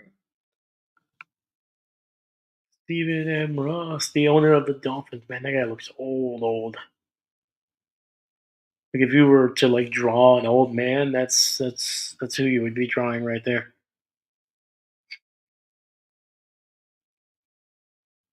Does he actually have his?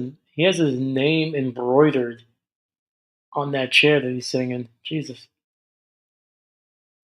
must be nice. Must be nice. All right, 12 seconds left. Ball at the 16. Second and 3. All right, so we got shotgun. Wilson to his left, pocket, and throws it away. Didn't even give anybody a chance.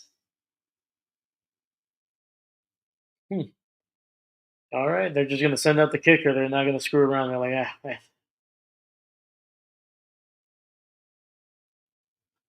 all right. So it's like Miami. As long as this kick goes through, it's gonna be Miami 10, Buffalo 24.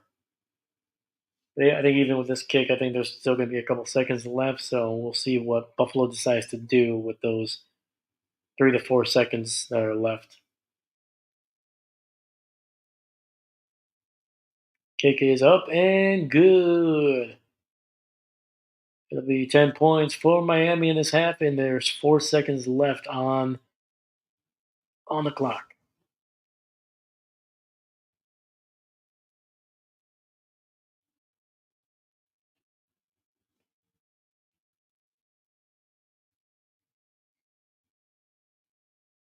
Yeah, I think I was seeing a stat earlier today that Josh Allen just has owned, has absolutely owned the Miami Dolphins in his career. Trying to see here, I'll pull it up.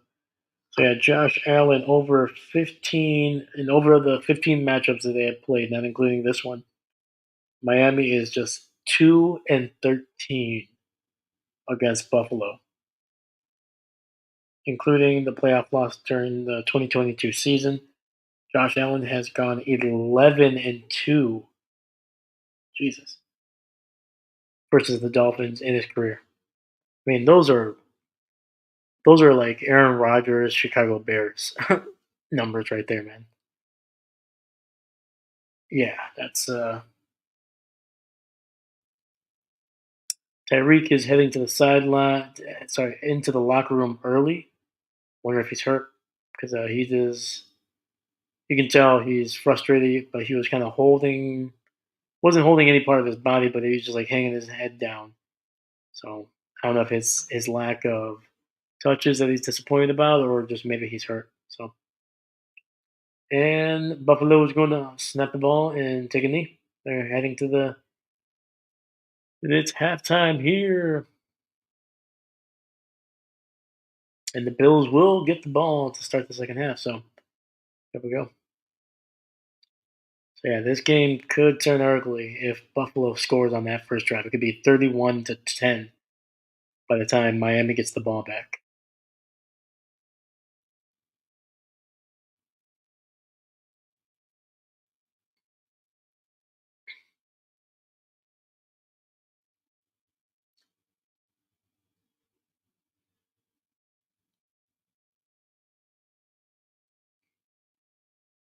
Remember last season, or might have been 2 seasons ago, when everybody's like, they should fire Sean McDermott. Like, I get it.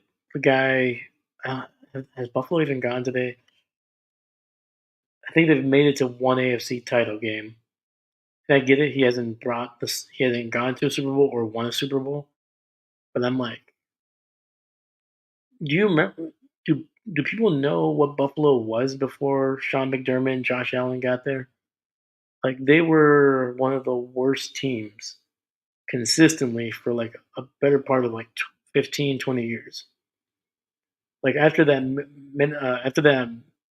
Music City Miracle, Buffalo did not do anything until those guys got back there. Yeah, they had Fitz Magic, stuff like that. But outside of that 1 month that Fitzpatrick had like a great couple games, they did not have sustained success like they've had over the last like 5 years. So I get it. Sean McDermott is not a perfect coach. He definitely does some boneheaded things. But I mean, that's almost every coach that isn't Bill Belichick. And even Bill Belichick did some really dumb things his last couple of years with the Patriots. So definitely, I think that was overblown. That he should be getting fired or let go. I think until this team gives up on him, which I don't think they have. Obviously, they've been playing really well these last 2 weeks, and they played well last year. Um, yeah, did they were they able to go deep into the playoffs? No, but you were there. You were within one score of beating the Chiefs, which is more than you could say for most teams that were playing them over the last couple of years. And if one thing win a win right here and there, you're in the AFC title game against the Ravens, and I think, in my opinion, I think Buffalo wins that game. I think the Ravens are a really good team. I think they didn't play their best game. I don't think they played their best in a couple weeks in their last couple games actually, but they I think Buffalo could have beaten them, and I think you would have seen Buffalo in the Super Bowl. I would have loved to see Buffalo against the 49ers. I would have loved to see what that game looked like. 'Cause I think it could have been very, very interesting. I think it could have been a lot more explosive than what the game that we saw with the Chiefs and the 49ers. Like, don't get me wrong, those teams turned it up later in that game, but the first half, for the most part, was kind of first two quarters were kind of feeling each other out. With Buffalo, it's either they're exploding immediately and they're just going off, or by the second quarter they're starting to hit their stride. So I really would have loved to see Buffalo going up against that 49ers in that Super Bowl. So yeah, I don't know. Let me know what you think. Do you think the Buffalo Bills should have fired Sean McDermott when they were struggling a little bit, or was that just completely BS? Just people trying to find things to talk about. So yeah, it should be fun. It should be.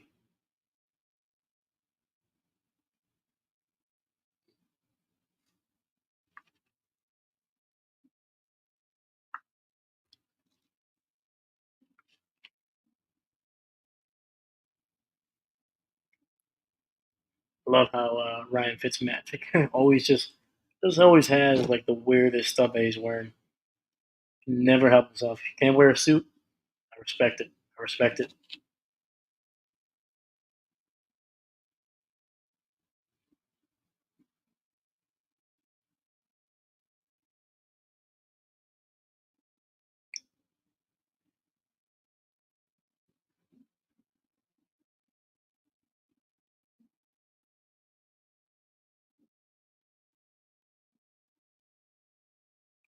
Just showing some replays here, but either way, man, it should be very, very interesting here.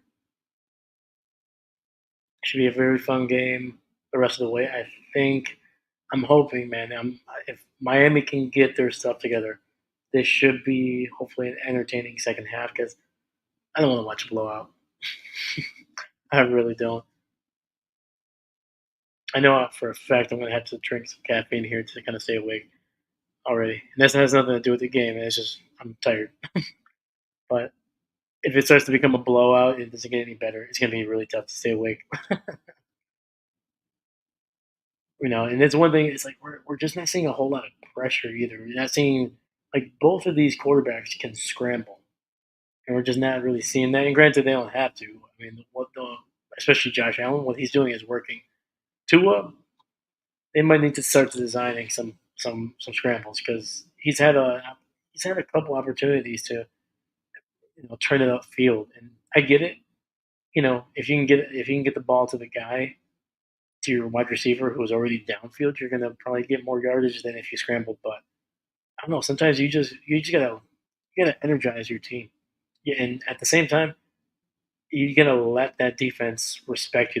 You gotta have one or two of those guys just kind of having to keep an eye on you, and that'll hopefully open up a hole or two for your pass catchers. You know, um, so it'd be. I'm hoping that we can. we can get a better second half. Because 24-10, that's yeah, that's a tough one. That's a tough one. So, and also this Miami defense really needs to start doing something. They have no picks, no sacks. They've barely pressured Josh Allen. I think they've put maybe 1 to 2 pressures on him. Um, yeah, they really got to start doing something. They got to turn it up.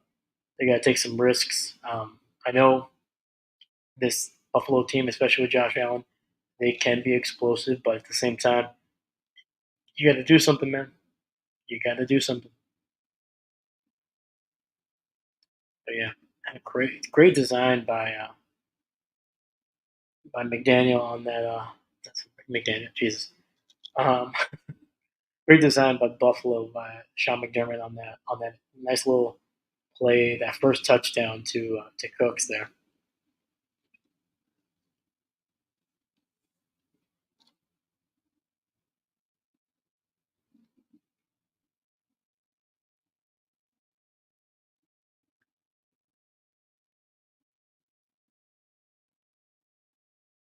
Got some weird ads here, man. Got some weird ads going on here.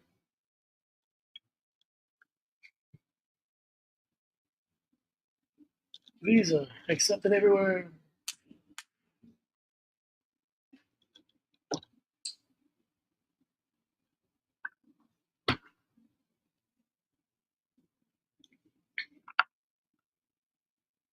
Showing a little commercial for 2K here. You guys play 2K? I have not played 2K in probably about a decade. And the last time I played a 2K game, Michael Jordan was on the cover of it. I think that was like 2K12 or something like that. That was a great game, and I think granted I actually did play. What was it? I think I have it over here somewhere. It was 2K18, 2K19. I think it's the one with Giannis on the cover. And I'm a big franchise guy. I've always have. I don't play a whole lot online. I like to create my franchise. I like to kind of play it through for the 10, 15, 20 years or whatever it allows you to play. And yeah, I remember I was trying to set it up on that Giannis cover game, and it was asking me like to buy a membership and a bunch of money. I was like, "What's going on here?"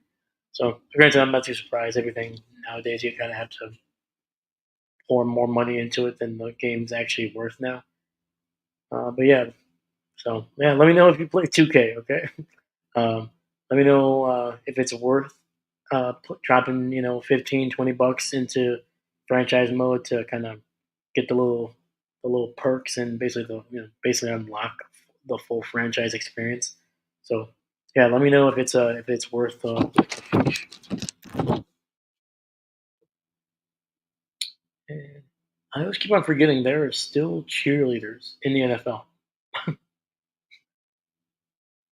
just seeing the Miami Dolphins cheerleaders walking behind Fitzpatrick and all these sideline reporters, Tony Gonzalez and stuff. I was like, oh yeah, there's still cheerleaders in the NFL. I wonder if the Buffalo Bills still have cheerleaders. So did they ever get their money? Did that lawsuit ever go anywhere for those girls? I hope it did.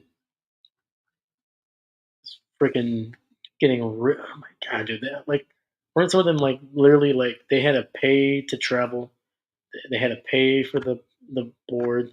They had to pay basically for everything. The only thing they did not pay for was the cheerleader outfit that they were given.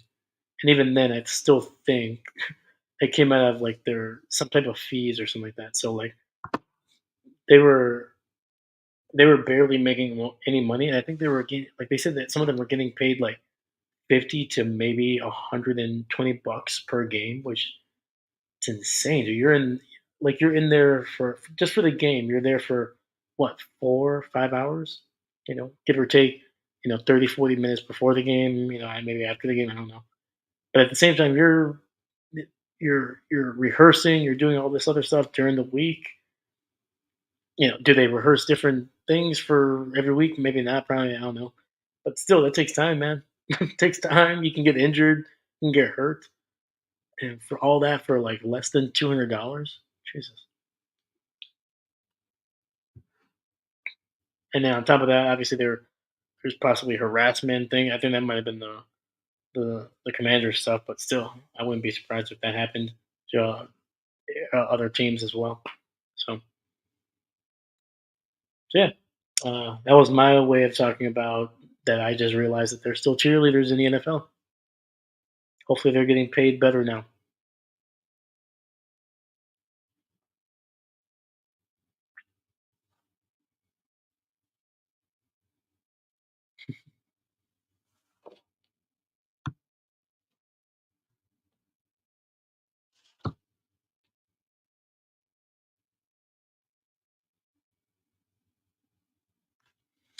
Yeah. All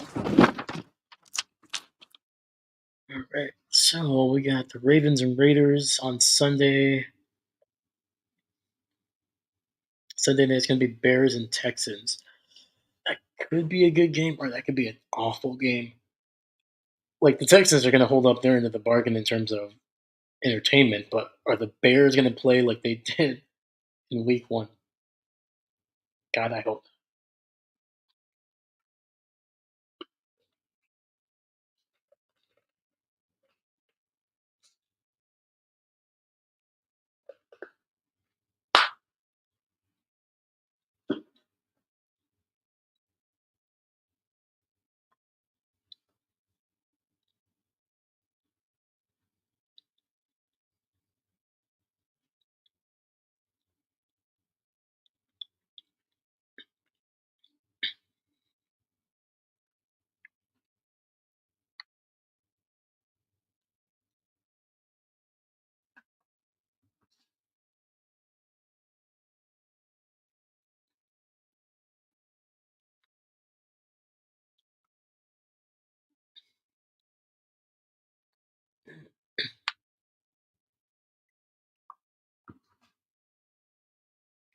I don't know. What do you guys think of Kurt Herbstreit? I actually like him as an announcer. Oh, look at Josh Allen getting that smelling salt right there. Wake him up, wake him up. But yeah, yeah, Kurt. He's. I remember watching him when I was younger, when he was in college. You know, especially during the NCAA games. Like I remember, I was like, I don't really like this guy. He seems arrogant. He's gotten significantly better over the years. He's gotten so much better. Um, he doesn't talk too much, which I think a lot of like these new announcers like Tony Romo and mostly Tony Romo, but a lot of these other guys they try to talk too much. They try to like, oh yeah, this is what they're doing. I was like, dude, I don't shut up, please. You're not there to tell me what's happening behind the scenes and what they're thinking. Because let's be honest, even if you're a former quarterback, even you don't know what the actual assignments were, what they could be doing. And like you can possibly understand the concepts and maybe feel like, hey, this is where I think he was going, but even you're not going to know. So talk less, make it entertaining, enhance the game. Don't try to be the game. Right? First pass goes to Dawson Knox. Jeez. He almost stepped out of, sorry, that's Kincaid. My apologies. He almost went out of bounds, but then got hit back, basically backed his way into the field, up the field, and got an extra like 3 yards. So it'll be 2nd and 1. The reason I thought it was Knox is because Knox has that neck, like that weird little neck brace, and I don't think Kincaid had that last year. So that threw me off. Josh is under center. Hand off to Cooks. Goes to the left side of the line and gets a first down. Big gain right there. Nice 6, 7 yards there.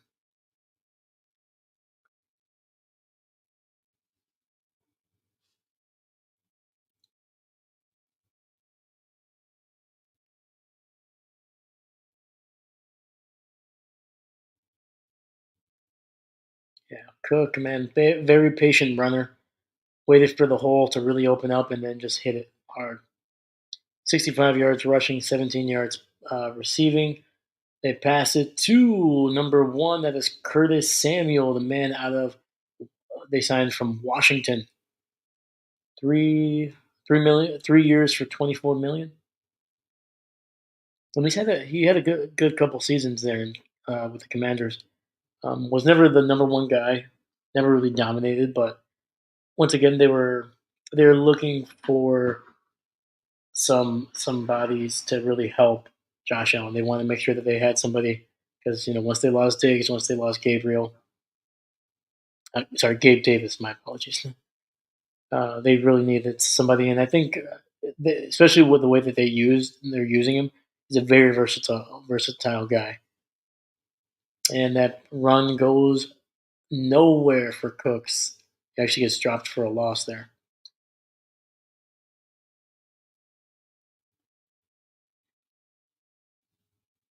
It'll be 3rd and 7.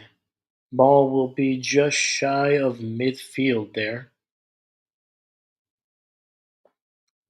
And Miami's defense has got to bulk up here. And there's a timeout. It's going to be Miami's timeout. Wow. Using one this early. And yeah, Daniels is like, Jesus, man, come on. Come on.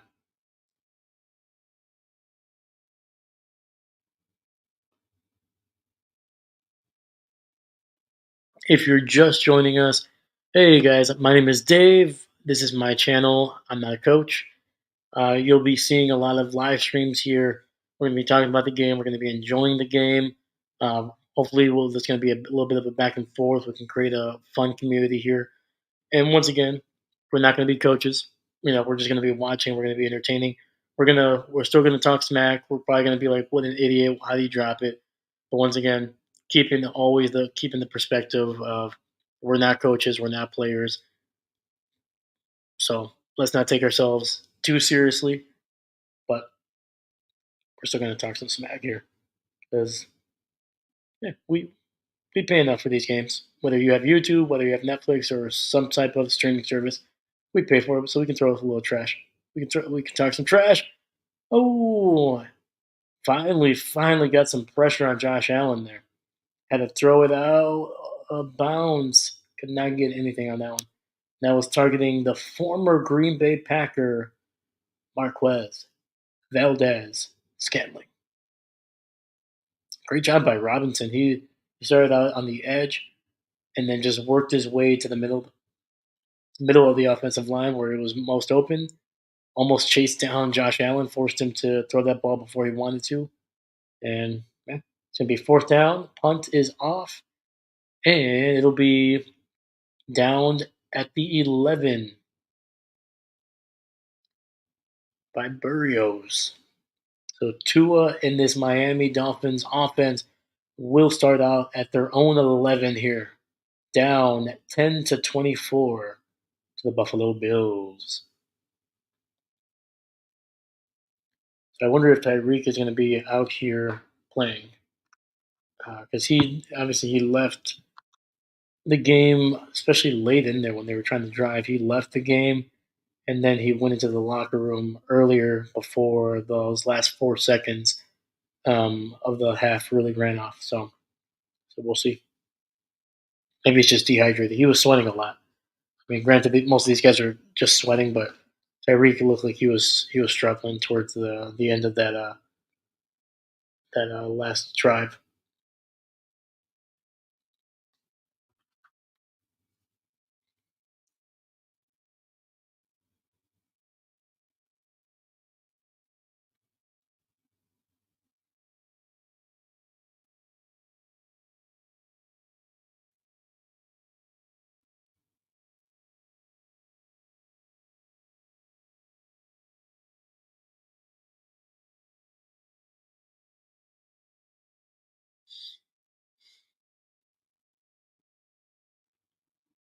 All right.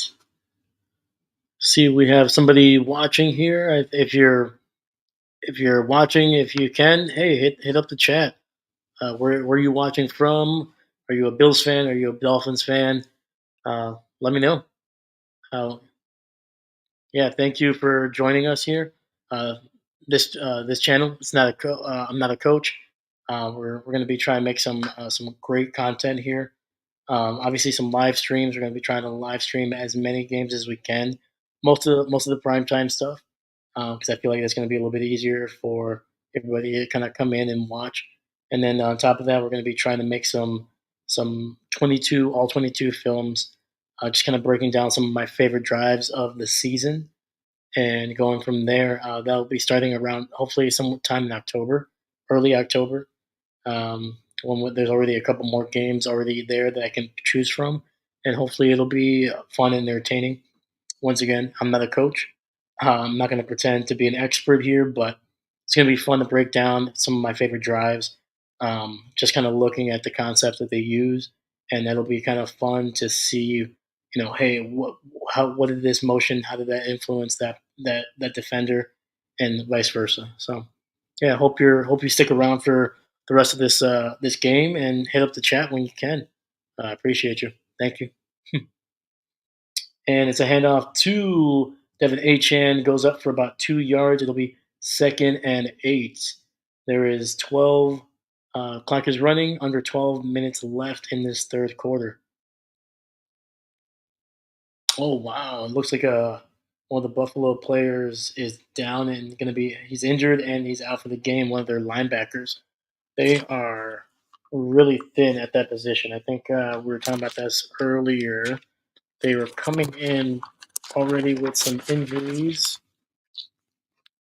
Yeah, they had. Let me see here. Sorry, there's a play pass to Achan. Will get a first down with a nice little out route by the running back there from the shotgun. So yeah, they were coming in with Jordan Brooks and Jalen Phillips really as their most experienced linebackers. Otherwise, most of these guys were either rookies, second year players. They were basically in the practice squad last year, and that's kind of it for the most part. Because they lost Justin Houston, Melvin Ingram, Bruce Irvin from last year. Obviously, they still don't have Bradley Chubb, and then on top of that, they lost Ginkle, obviously the free agency. So and they lost a lot of linebackers last year, and now one of their um, one of their more uh, prime guys is down as well. One of their starters is down, and then on top of that, Buffalo also looks like they lost a linebacker here. It looks like they lost. I'm trying to see here. Terrell Bernard, number 43. He's out for the game. So that's going to be a tough loss here because they've already lost. Who's on IR right now? Matt Milano. He started out the season on IR, and then on top of that, they also don't have Taron Allen Johnson, who's their one of their best corners. He's out for this game as well. So both teams are dealing with some injuries, some positions that are a little bit thin. So it'll be an interesting how the rest of this defense plays out, especially with Buffalo on this drive because Miami's kind of they're moving the ball a little bit more. They started out the 11, now they're at the 30 here. So it'll be 3rd and 5, Tua in shotgun. Let's see who's in the backfield with him. Oh, pressure, and Tua has to get the ball out, and he's intercepted, and it's going to go all the way for a touchdown. Oh my God, pick six. Tua, my dog, man. You just gotta take the sack sometimes. Ooh, that is Tua's third interception of the game. And Tyreek is furious on the sidelines right now. And that was number 46. Who's number 46 for Buffalo here? I don't even have it on my sheet. This must be a guy that did not play a whole lot or didn't record a stat last week.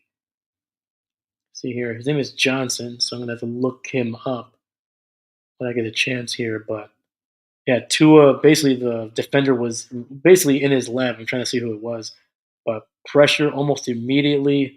Try to kind of fall backwards and throw the ball out of bounds, but just put way too much air under it. Way too much air, and number 46 was just able to basically it was like just catching a pop fly ball, and boom, right there. Yep, caught it and just took it all the way. Nobody was in front of him. He didn't have to struggle. Nothing. Yeah, Tua's having a rough game. Real rough game. It is 31-10 with 9:31 left in this third quarter.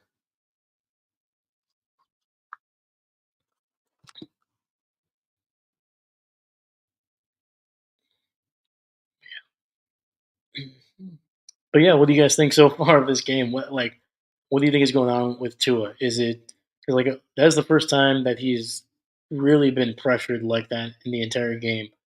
Yet that is his third interception of the game. What do you think? What do you think is going on? Is it just the receivers and him are not on the same page? Is Tua just hesitating? Things like that. Is it the play calling? Do you think Mike is not really giving him a whole lot of options right now? Because the first half they were just throwing a lot of stuff that was like behind the line of scrimmage or on the line of scrimmage. Now they're moving the ball fairly decently. They got 19 yards before that pick, and now can't get much going.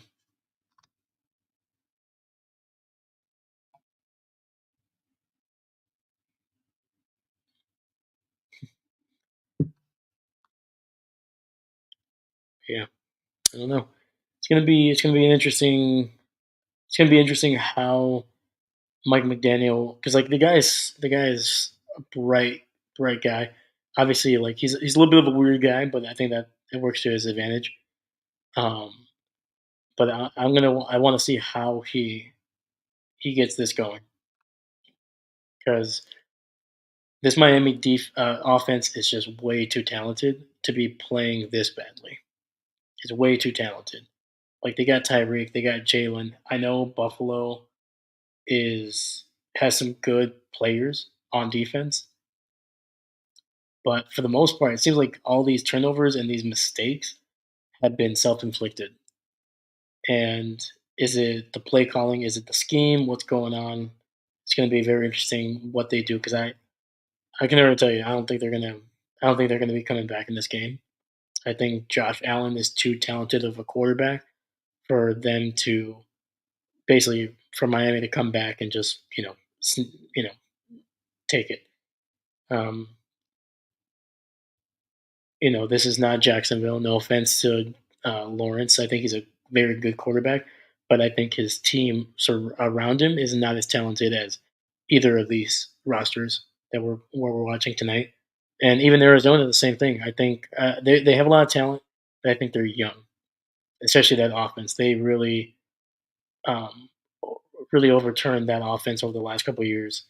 And I think you're going to see Arizona. They're going to be in almost every game, but I think they're going to struggle. I think they're one more season away and one more draft away from really coming back to what they could have been, what they should have been a couple years ago. And yeah, you got Tyreek kind of trying to get these guys, hey, get your stuff together. Like, let's get going. This is our house. We're in Miami. Let's go. It's going to be 1st and 10 from the 30. They get it to Tyreek for the first time in a long time, and Tyreek gets about 7 yards. There you go. Once again, the passes are all within basically at the line of scrimmage, but it's a lot better than what they've been doing. I don't know. They got to get the ball in Tyreek's hands. They have very they got to find ways to get Tyreek open. I think that's going to be a big thing that they need to do. Devin Achan is doing a good job, a great job actually, but he can't do it by himself. Like they're starting to key on him now.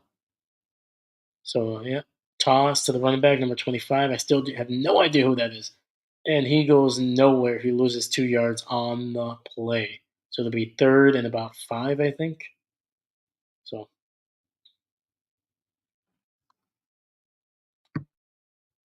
yeah, it'll be about 3rd and medium here. So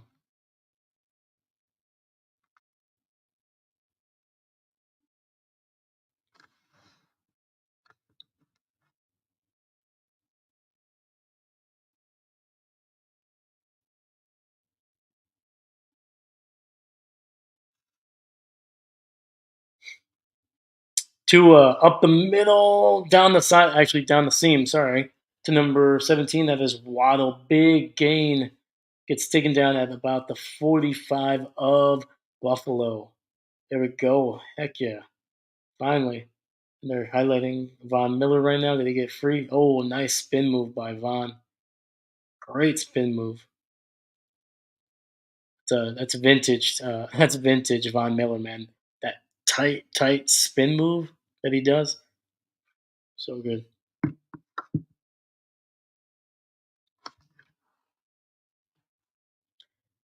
And Tua in the pistol, throwing it deep to Tyreek.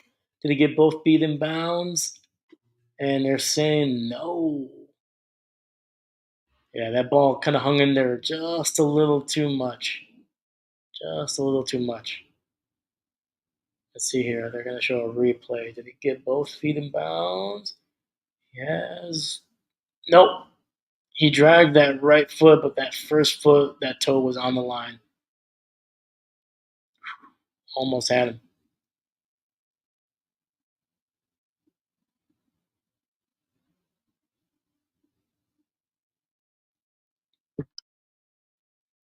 And it's a handoff to number 25 there. And he, whew, I think he was about to get dropped for a loss there, but broke a tackle and kept pushing, and he got about 9 yards. Nice job. There we go. It'll be 3rd and 1. 7:05 left in this quarter.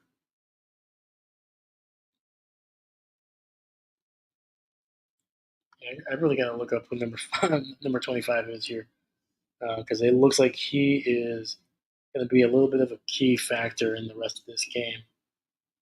Looks like he's like the primary uh, outside of Wilson. It looks like he's like the number one running back here that they're handing it off to. Devin Achane breaks the tackle, breaks two, and he is going and going and going, and he's inside the 20. There we go.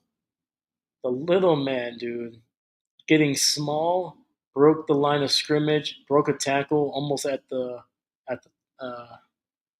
first down marker there. He just squirted right out and broke another tackle, and then just kept on moving. And there's a little bit of a pile up, and then one of his big offensive linemen just ran right into that and got an extra 2 yards. And looks like Tyrion Armstead, the left tackle, the left tackle. Ooh, oh no, sorry. So the pass was over the middle to number 89, who is Hill. It was almost a touchdown there for Tua. Just a little too high. Almost got picked off actually too after the ball was tipped. Yeah, just a little too. Oh no! It actually hit him right in the hands. Hit him right in the hands. Actually, Jesus, should have just caught that. Come on, man, get it together. Yeah, I mean, granted, he wasn't in the great position, and he really had to extend for it, but I mean, it hit him right in the hands. All right, so it'll be 2nd and 10. Tua in shotgun throws the quick pass to Giannu Smith, who gains about 7 yards there. Heck yeah.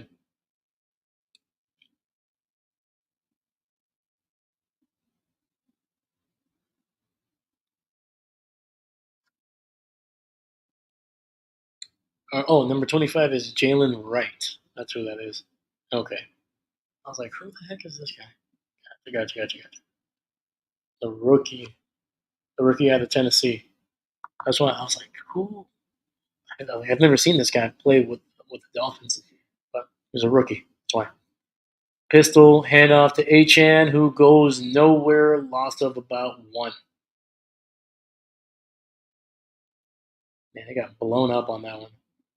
So it'll be 4th down, unfortunately. I don't know what they're doing, man. Their passing game was kind of working. Kind of working. Yeah, that's. I mean, even if Oliver did not get to Achan right away, one of the corners, number 31, was like right there. He would have stopped him probably. Number 31, that's Rasul. Right, yeah, for sure, Rasul would have stopped him before he got to the first down. Be 4th and 4. They're going to go for it. Shotgun. Achan to his right in the shotgun.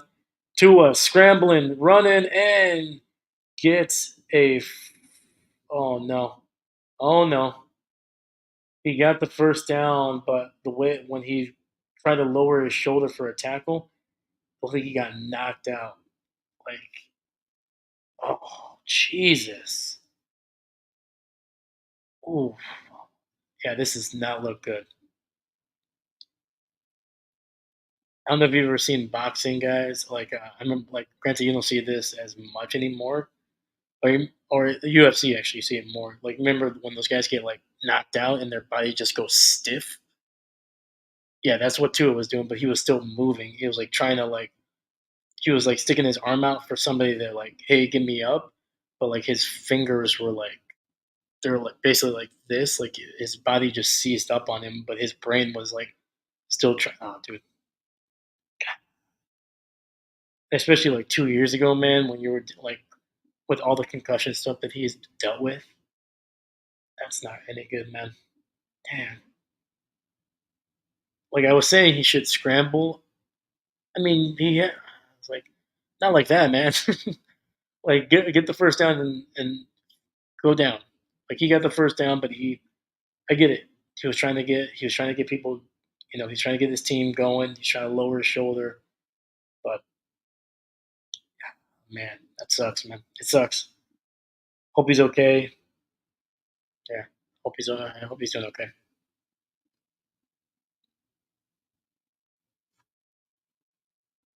Yeah, that was not fun to watch at all. At all.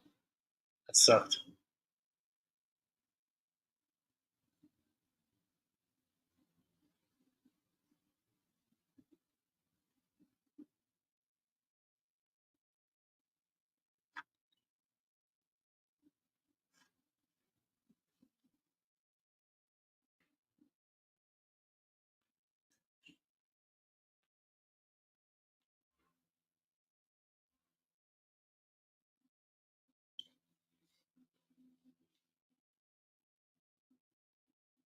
Yeah, I remember. Yeah, it always sucks when you see players go down like that, man. I remember seeing it a couple times as a Packer fan. Probably the most prominent one in my brain. It wasn't a concussion. It was Nick Collins. I think it was the year after they won the Super Bowl. It was against the Panthers. Cam Newton was a rookie. Week 2, I think it was. Um, Collins was, he dropped down trying to make a tackle on. I think it was God, who what was the running back? It wasn't D'Angelo Williams. It was the other guy. I think it was like Jonathan something. And Collins dove for him, and Jonathan basically like hurled him, and Collins just hit his basically hit his the back of his thigh basically, and it compressed or like hit something in his spine. And yeah, man, I remember he was down, basically face down for like 20 minutes, and yeah, he never came back. Unfortunately, that was the end of his career right there. Um, so the good news is Tua is up and moving. So um, he's walking on his under his own power, which is good. But I I seriously doubt we're going to see him back here in this game. I don't think so. Not after that. Like it's one thing if like you kind of you look a little dazed, or you come back from you walk to the sidelines after a hit, and they say, hey, we want to just evaluate you just in case. But when you fall like that, your body seizes up, and like just the motions that he was doing, I don't think we're going to see him. And it's also it's 31-10. Like yeah, they're driving, they might score a touchdown here, but it's not worth it. So it's going to be Skylar Thompson. It looks like. I think he's their only active quarterback. I can remember if the NFL still has the emergency quarterback thing going on, so they might have another guy that can suit up. But as of right now, it was a handoff to Achan. Got nothing. Yeah. Oh yeah. So, Jesus, why are they showing this? Sorry, they're showing those concussions from 2022. Jesus, he had 3 of them. I completely forgot that he got hurt. during that Packer game too. Jesus. Another handoff to HN and another one, unfortunately, that goes nowhere. And you can tell HN is like, dude, what the heck are we doing? Like, they know you're going to hand it off to me. Like, help me out. Come on. Yeah. So, yeah, Tua's heading back. He seems more disappointed than injured. So, I mean, at least that's a good sign. But, I mean, it's a concussion. It's doesn't those usually don't stop you from walking back to the locker room. So it'll be third and goal from the 8. Skylar Thompson has a man in motion, shotgun, throws the ball up and out of bounds. So, I mean, at this point, do you even kick the field goal? You're still going to be down by 3 possessions. It's still an 18-point game, even if you make it. So, might as well stay out there and see what you can do.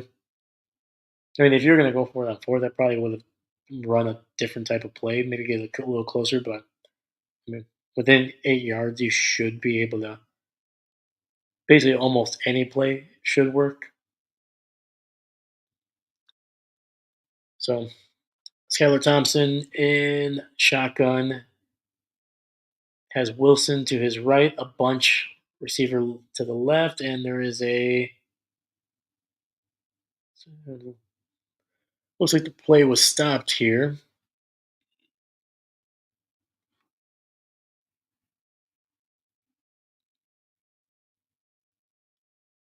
and Miami will use their second timeout there. So Skylar Thompson had against the Buffalo Bills in that wild card game in 2022. 45 attempts, 18 completions, 220 yards, 0 touchdowns, 1 interception. So, needless to say, he did not play well the last time he played this Buffalo defense.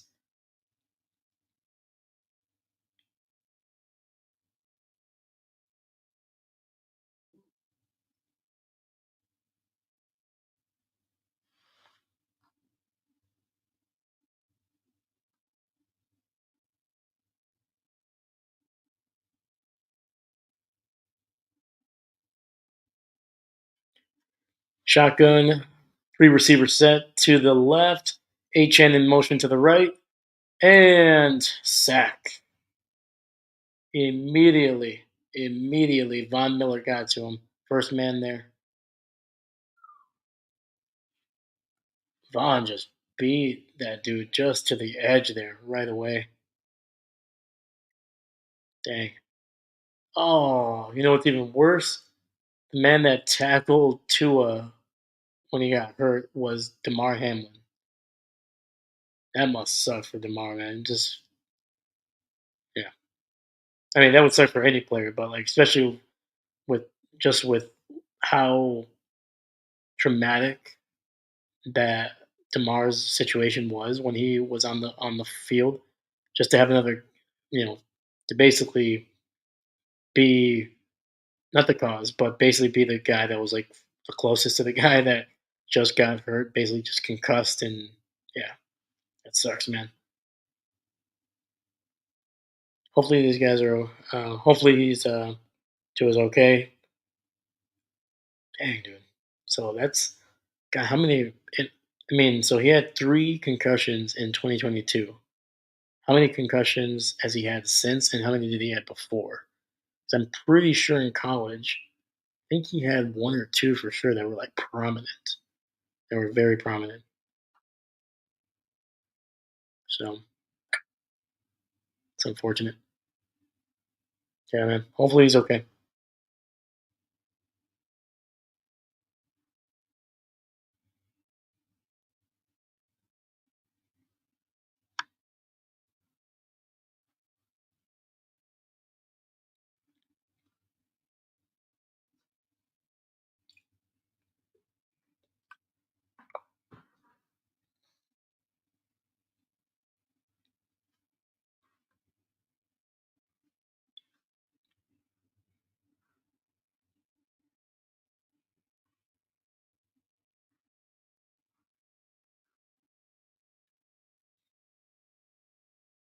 But yeah, but let me know what game are you looking forward to the most this week too.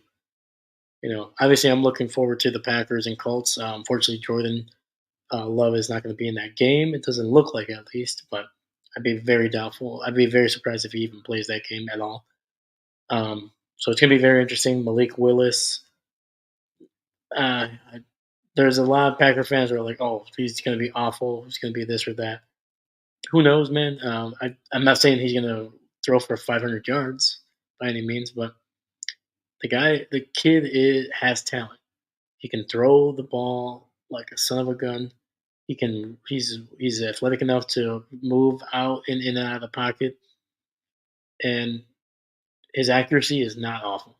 It's not awful. It's not great, but it's definitely not awful.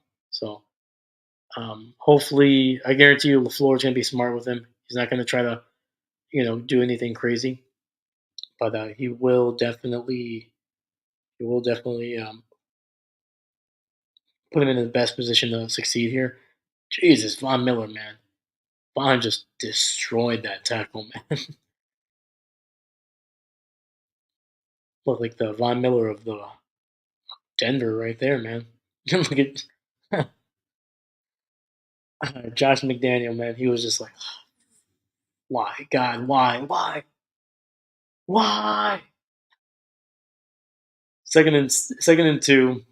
Josh Allen under center. Miami showing blitz and first down gains about 3 yards. Yeah, Cook. That offensive line just stonewalled that blitz. So great job by Buffalo, man. They've been very Cooks has been very patient with running lanes in this game. He definitely reminds me of his brother. Yeah, man. When Delvin Cook, man, in his prime, that dude was a problem. He was not Adrian Peterson, but man, dude, he was compact and dangerous. And Cook, they handed off to Cook again, a gain of about a yard and a half. Jesus. Yeah, Tua just tried to lower. The weird thing with that hit too, Tua tried to lower his shoulder, but he also was like almost like throwing himself into that, so he wasn't going to be able to control himself. And Demar didn't even like really hit him that hard. He just like kind of like stopped his momentum and just let Tua just kind of fall after the contact, which is probably good. If Demar would have hit him even harder, it could have been significantly worse. And they get it to what was that Kincaid, and Kincaid, yeah, nice, a nice little flat route there, and gained about gained about 6 yards there.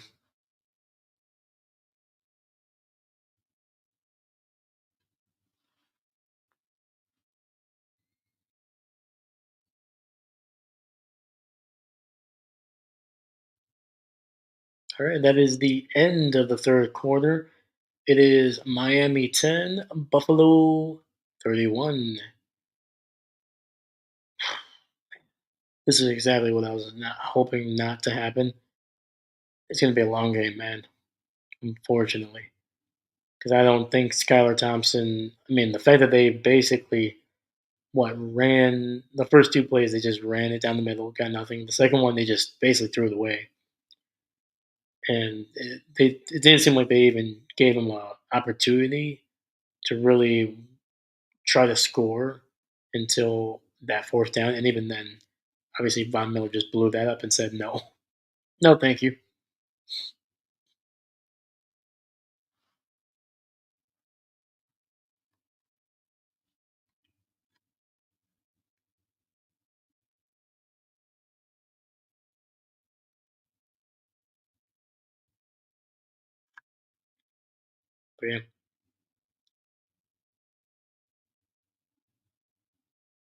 But yeah, once again, let me know what game you're looking forward to this weekend. Um, what team are you rooting for here? Yeah, let me know. Yeah, because like I said, I'm a Packer fan, but at the same time, I'm going to be looking forward to the Bears versus what is it, the Texans. I'm hoping that game turns out better than what I think it might turn into. Because otherwise, if Chicago plays like they did this past week, they are they're going to get blown out. Because Houston looked good. Their defense wasn't amazing, but their offense looked very dangerous. So yeah, especially with Stephon Diggs, a former Bill man, he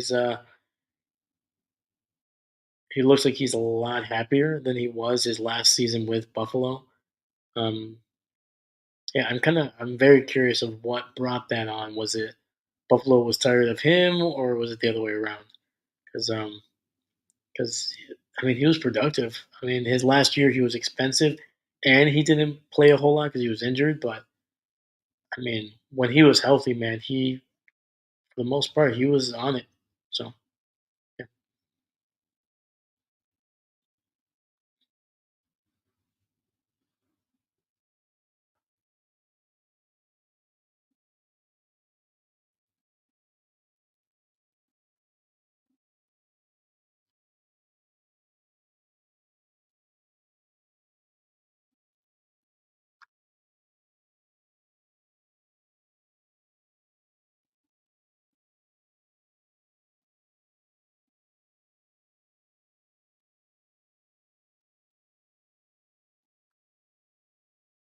All right, 3rd and 2. Hand off to Cooks, who goes only gets about half a yard there, so it'll be 4th down.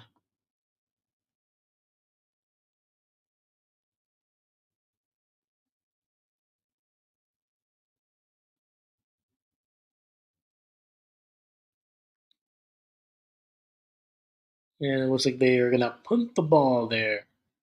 They're gonna force Skylar Thompson to drive this ball down the field. I don't think they have much fear of that happening though.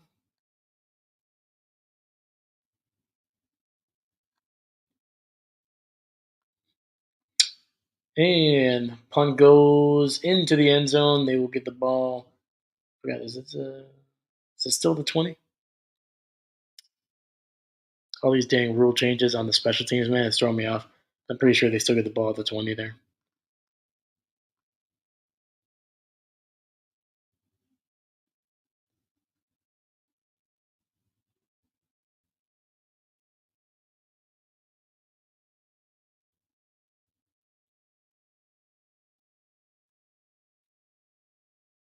All right.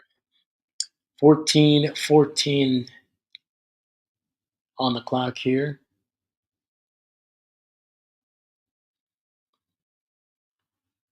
And to think, I almost didn't even look up who the backup quarterback was for Miami. I was like, nobody's gonna get hurt, right? No quarterback has ever gotten hurt this early in the season, right? Jesus, trying to hold back tears as a Packer fan. All right, Tyler is gonna be in shotgun. He's got HN in motion. Fakes the pass to him, and nope. Now he passes it to him, and whew, Engel just could not hold that block at all. He got thrown off. And unfortunately, the pass only goes for about a yard, maybe two. So Skylar Thompson through 2022, which I think was the last time he really started games, was 57%. Oh, that's rough.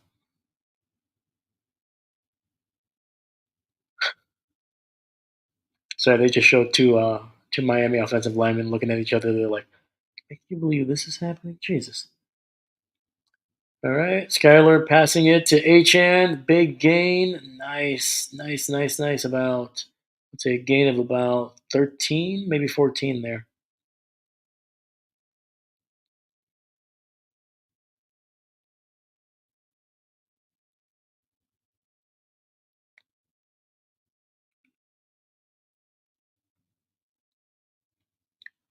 Josh Allen's having a good time on the sidelines, making some jokes, having some laughs, winking at the camera a little bit. All right, they got a bunch formation to the left. Skyler in shotgun, and ooh, trying to get it to Grant DeBose, the former Green Bay Packer. There, fortunately, DeBose cannot get any separation there.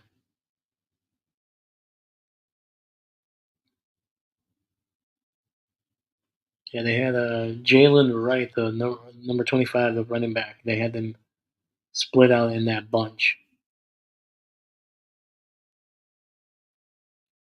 Yeah, they're really showing Josh Allen a lot right now on the sidelines. He's just a freaking dude, I tell you. All right, they got a three receiver bunch to the left. They got Jalen Wright in the backfield there. Giannu Smith almost trips, trying to get a free release. Then they pass it to him, and he gets about 5 to maybe 6 yards.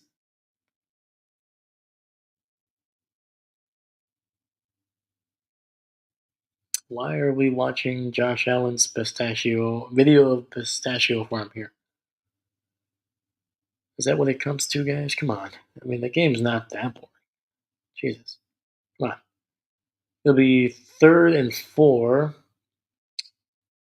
Wilson is split out, right? It'll be a shotgun empty set. Skyler looking and overthrows Giannu Smith down the seam here. 4th and 4. I mean, you might as well go for it, unfortunately. Uh, Once again, Von Miller just destroying the right tackle there. Almost got to Thompson. Literally got a hand on him. Yeah, Jackson, man. Ooh, Jesus. Looked like me freaking trying to stop a toddler, man. Just like when you're trying to you're all arms, you're just like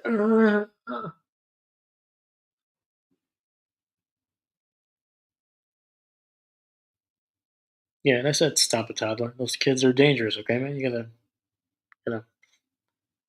gotta keep them at arm's length. But they're small and shifty, man. They'll get you.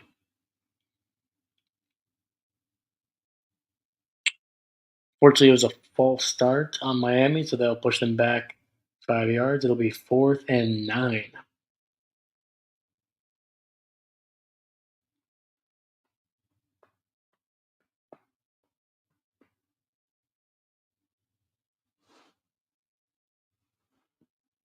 And they are still going to go for it. They have a three receiver set to the right, tight end split out to the left. Tyreek in motion, not finding anybody. Skylar Thompson will scramble, and unfortunately, is going to be taken down by Greg Russo after only about a 3 yard gain.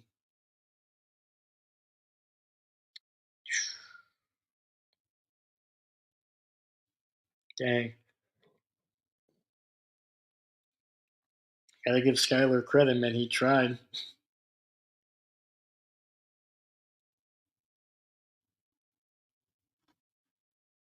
And it's 11:74. Jeez, it's only oh my goodness, only like a minute and a half came off of that drive.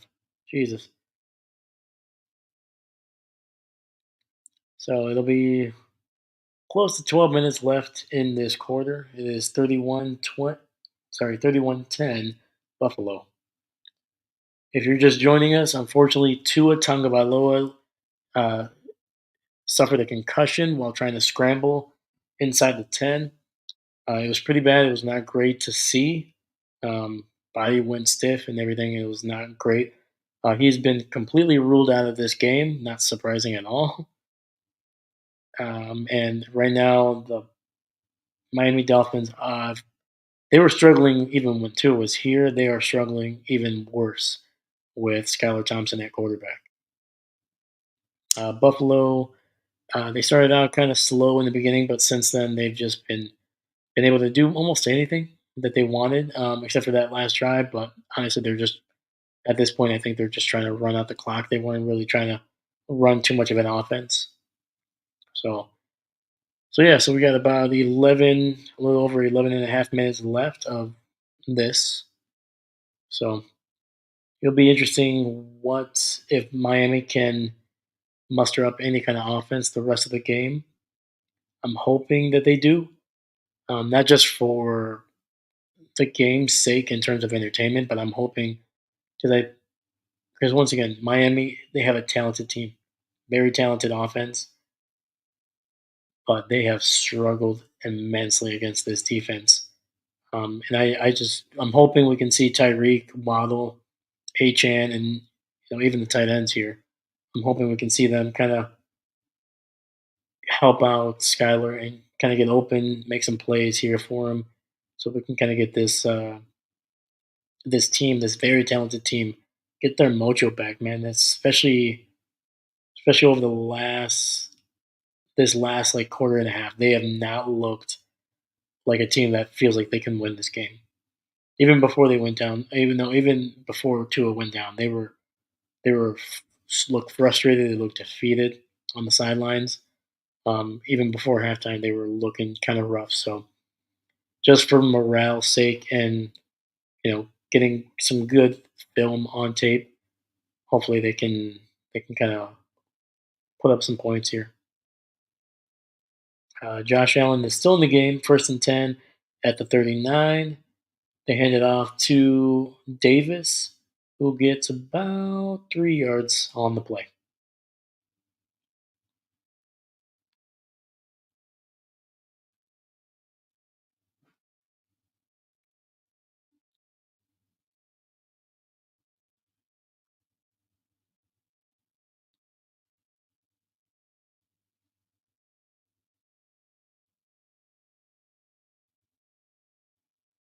Yeah, Josh McDaniel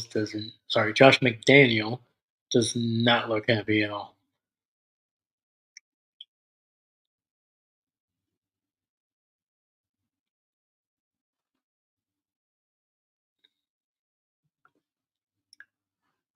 And with the play clock running down, Buffalo will use their first timeout of the half. Buffalo has 2 timeouts left. Miami is down to their last timeout.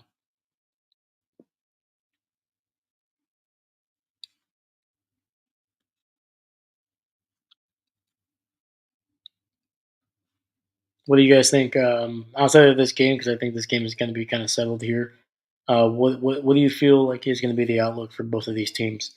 Obviously, the return of Tua, whether he's healthy or not, whether he can play next week or in the future, it's going to be very dependent on that. But what do you think both of these teams are going to be fighting for the title, the AFC East title here at the end of the season? Will they be in the playoffs already?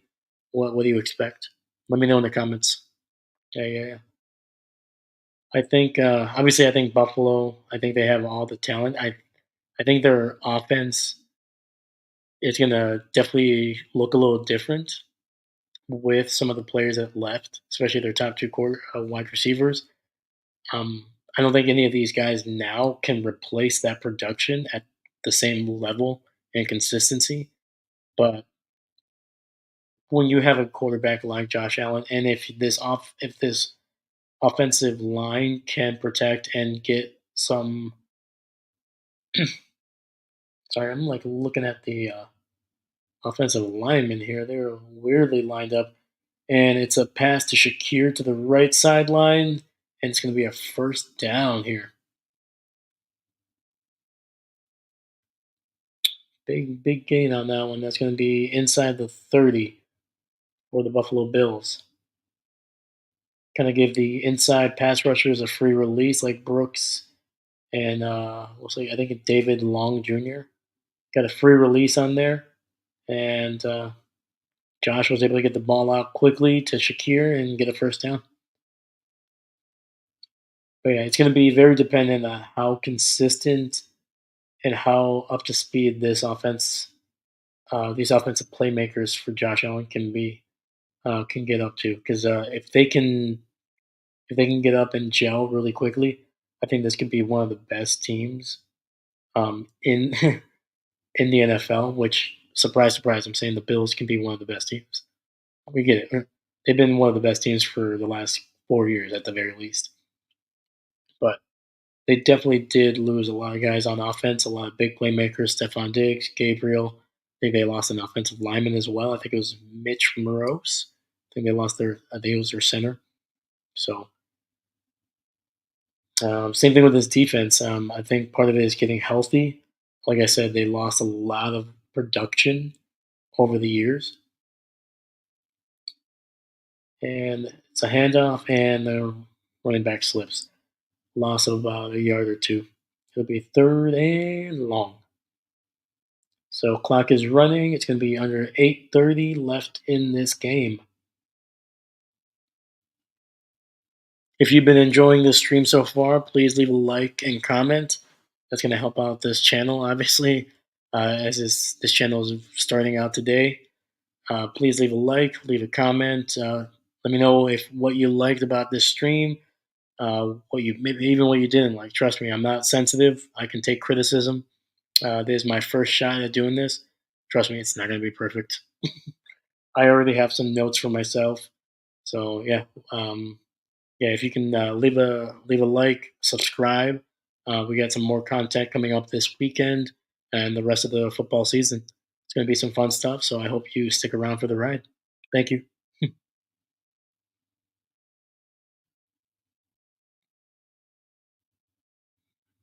Yeah, Tyreek, he does not look happy on the sidelines. I don't think we're going to see. Well, we might see Tyreek, but I doubt we're going to see him too much.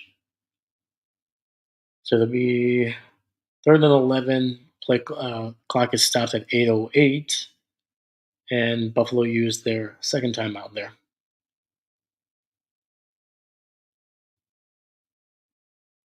Speaking of 808, man, that was such a great album by Kanye. I know Kanye has lost his mind um, more than he has lost his mind in the past. That guy's been losing his mind. Like every seems like every 5 years he loses like a big chunk of his brain. But 808 and Heartbreaks, still one of the best albums of all time in my opinion. I think it's one of his best. And ooh, almost got it to Curtis Samuel. Actually, no, sorry, Keenan Coleman. Curtis Samuel is with Miami, I'm pretty sure. So yeah, try to get it to the rookie number 0 there, but batted down by number 29, Josh Allen, jumping over the benches here in Miami.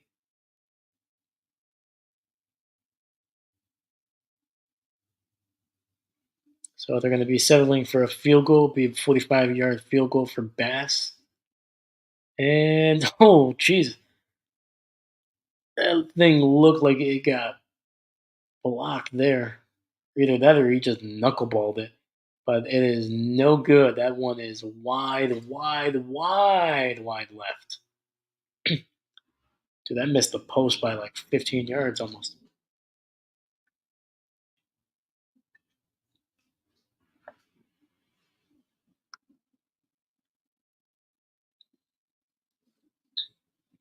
So we have 7:54 left in this game.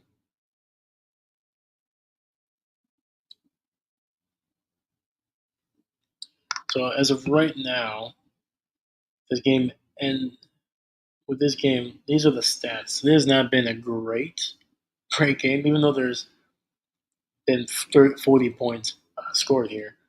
Like in terms of the quarterback statistics, they're not mind blowing. So we got Tua, who finishes the game with 17 of 25, 145 yards, one touchdown, three interceptions, including one that was brought back for a pick six. He was sacked once for 6 yards. And then we have Skylar Thompson right now, who is 3 of 6 for 22 yards, no touchdowns, no interceptions, sacked once for 7 yards. And then we have Josh Allen, 13 of 19, only 139 yards. He's averaging just 7.3 per attempt. He has one touchdown, zero interceptions, and has not been sacked in this game. Seems like for the most part, the production has been through the ground. James Cook has 78 yards and 2 touchdowns on just 11 carries. Uh, Ray Davis has 19 yards.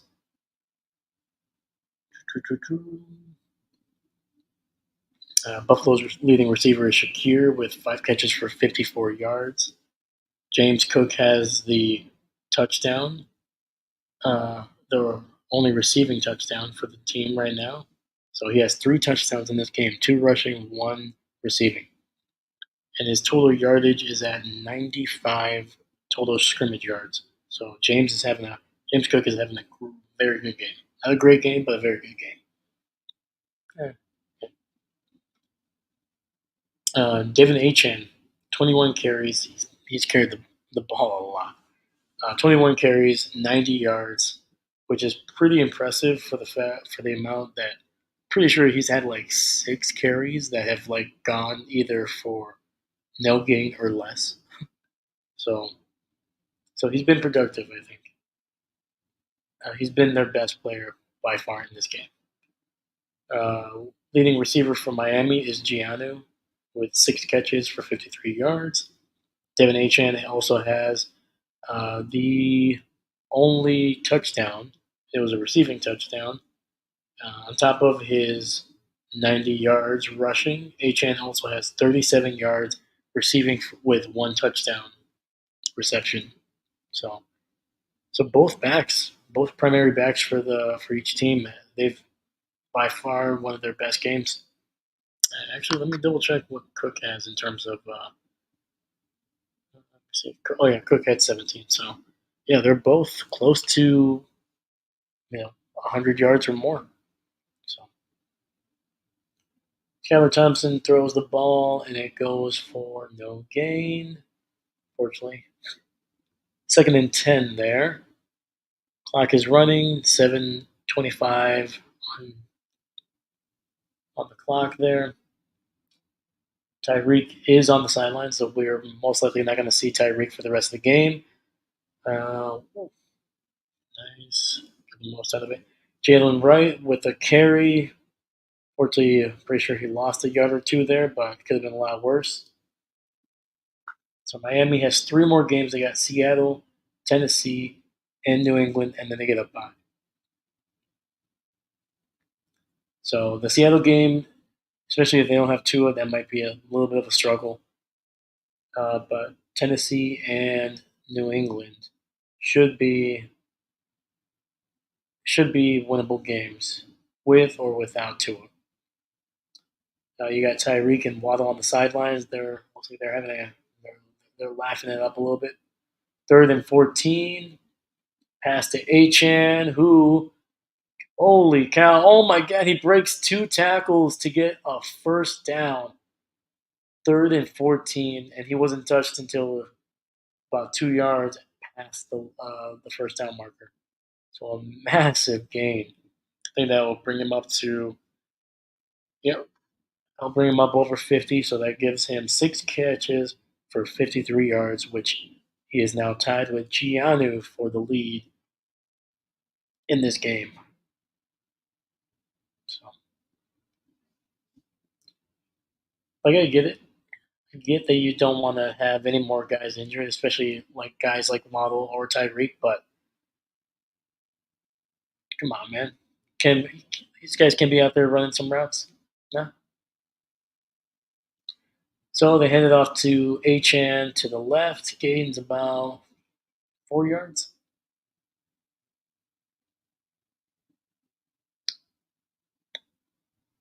Sorry, gained 6. My apologies. 2nd and 4.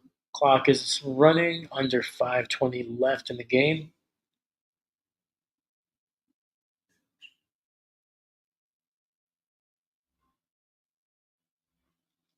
Shotgun, Achan to his left, in motion to the right. And pressure. Skyler throws it to Achan, who makes an incredible leaping catch with a guy in the vicinity here. Man, dude, Achan, that kid he's balling out tonight. and he's going to the sideline to get some rest. I do not blame him. With that catch, 7 catches, 69 yards for HN. Yeah, I think that gives him. He has 96. So yeah, that gives him 165 total yards from scrimmage. It's a pretty good game for Devin HN.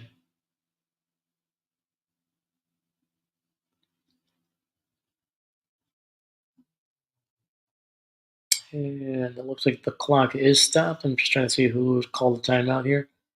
Looks like the Buffalo Bills have used their last timeout here.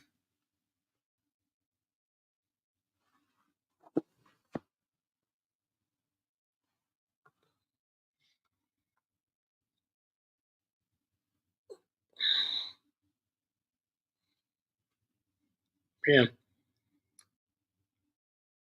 So far, who has impressed you the most during this game? Is it Devin? Is it Cooks? I mean, Giannu has been pretty solid. Granted, he hasn't been able to catch a whole lot of passes or hasn't had many opportunities past the line of scrimmage, but for the most part, he's made the most out of those catches.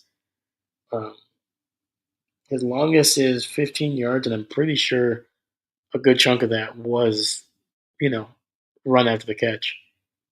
Um, Jalen Waddle, 4 catches, 41 yards. Not a huge game from him. Tyreek only had 3 catches in this game, and like I said, 2 of them were just kind of those little toss ups. Still throwing me off that Robbie Anderson changed his name to Chosen. I'm like, who is Chosen? Oh, Robbie Anderson. Um, yeah, granted, Bose had 2 targets, but unfortunately, both of them were not were not caught. One of them bounced off his shoulder, causing an INT there. Yeah, Miami has no sacks. Their defense really did not do a whole lot in this game.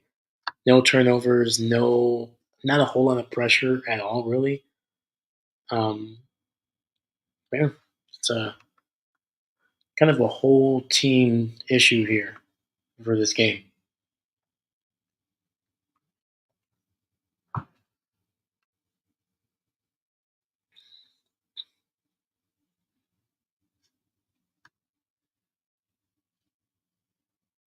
Yeah, the leading receiver, obviously, Khalil Shakir, only 54 yards. So, yeah.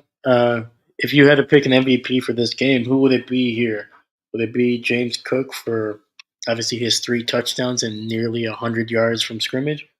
Or would you even go with Devin Achan for doing as much as he has with a very lackluster performance from almost everybody on his team? Has over 165 yards of of total offense from the line of scrimmage here, and has a touchdown as well. So they're handing it out to Jalen Wright, the rookie, and he unfortunately loses a yard. Yeah, this poor kid, man. They are. Is he under? Is he negative? Almost. Yeah, Jalen Wright. They have not given him a whole lot to run for. He has 5 carries for just 4 yards, and his long is 8 yards. So he has 1 carry for 8 yards, and then the last four have lost 4 yards. And great pass over the middle from Skylar Thompson to the former Green Bay Packer Grant DeBose. Nice little, nice little in route there. It'll be a first down.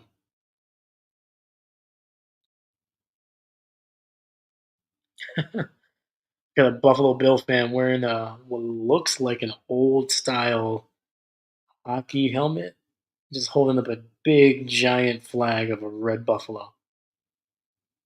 And the guy is goofy looking too. All right, it's going to be a bunch set to the right. Skylar Thompson in shotgun. And he's going to the end zone and nearly got it to his tight end, number 89, Hill. Once again, Hill, just like the last time that ball he had a chance at a touchdown, it just hit his tip of his fingers and bounced out. Luckily, it wasn't intercepted here. Great throw, honestly. From actually, was that? Oh, okay. No, it did bounce off his hands, but then number 21 from the Bills slapped that ball away. Honestly, if he didn't, it might have actually been picked off. So it'll be second and 10 at the 19. Jalen Wright in motion. He slips. They get it to number 81. That looks like a tight end. Yep, it's going to be Smythe, who gains about 7 yards on the play. And Smythe will be subbed out here.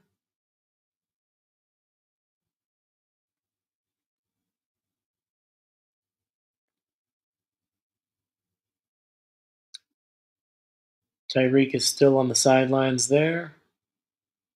Yeah, I don't think a lot of the number one guys, the big money guys, are not in right now. So shotgun, empty set, three receivers to the right.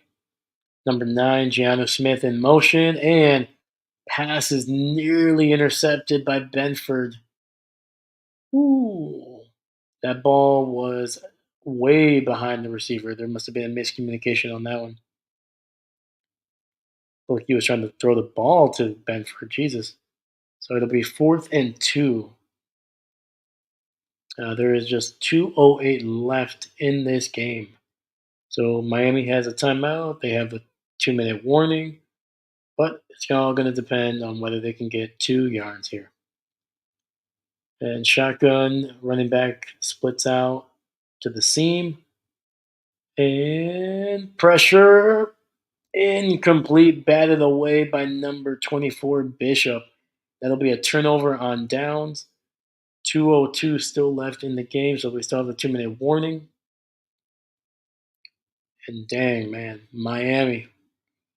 I mean, they were just trying to go for the end zone here. They weren't even trying to get the first down on the last two plays. There's a lot of pressure on Skylar Thompson, so he really had to get that ball out quick. His offensive lineman kind of let him down on that one. And he tried to get it to Robbie Chosen there.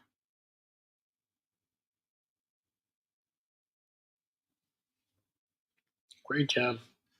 Great job by Bishop. Who is this guy? Cole Bishop, rookie out of Utah.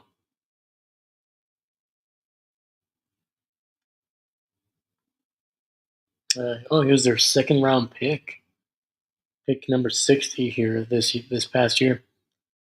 All right, and they no longer have Josh Allen in the game, and it looks like is that Trubisky.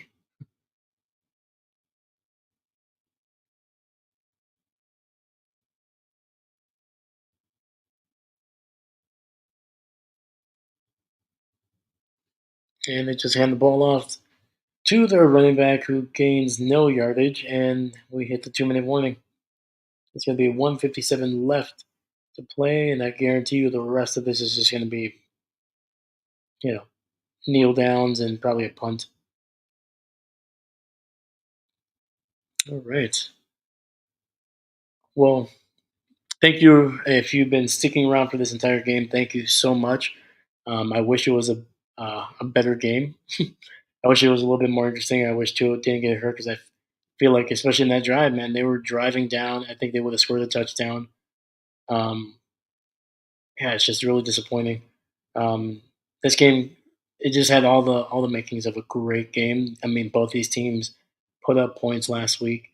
They were able to come back from behind, and it looked like their teams. A lot of things changed. A lot of I think we've talked about earlier in this game, like how much these teams offensively and just overall have changed. A lot of players lost, either just released, injury, or just simply lost to free agency.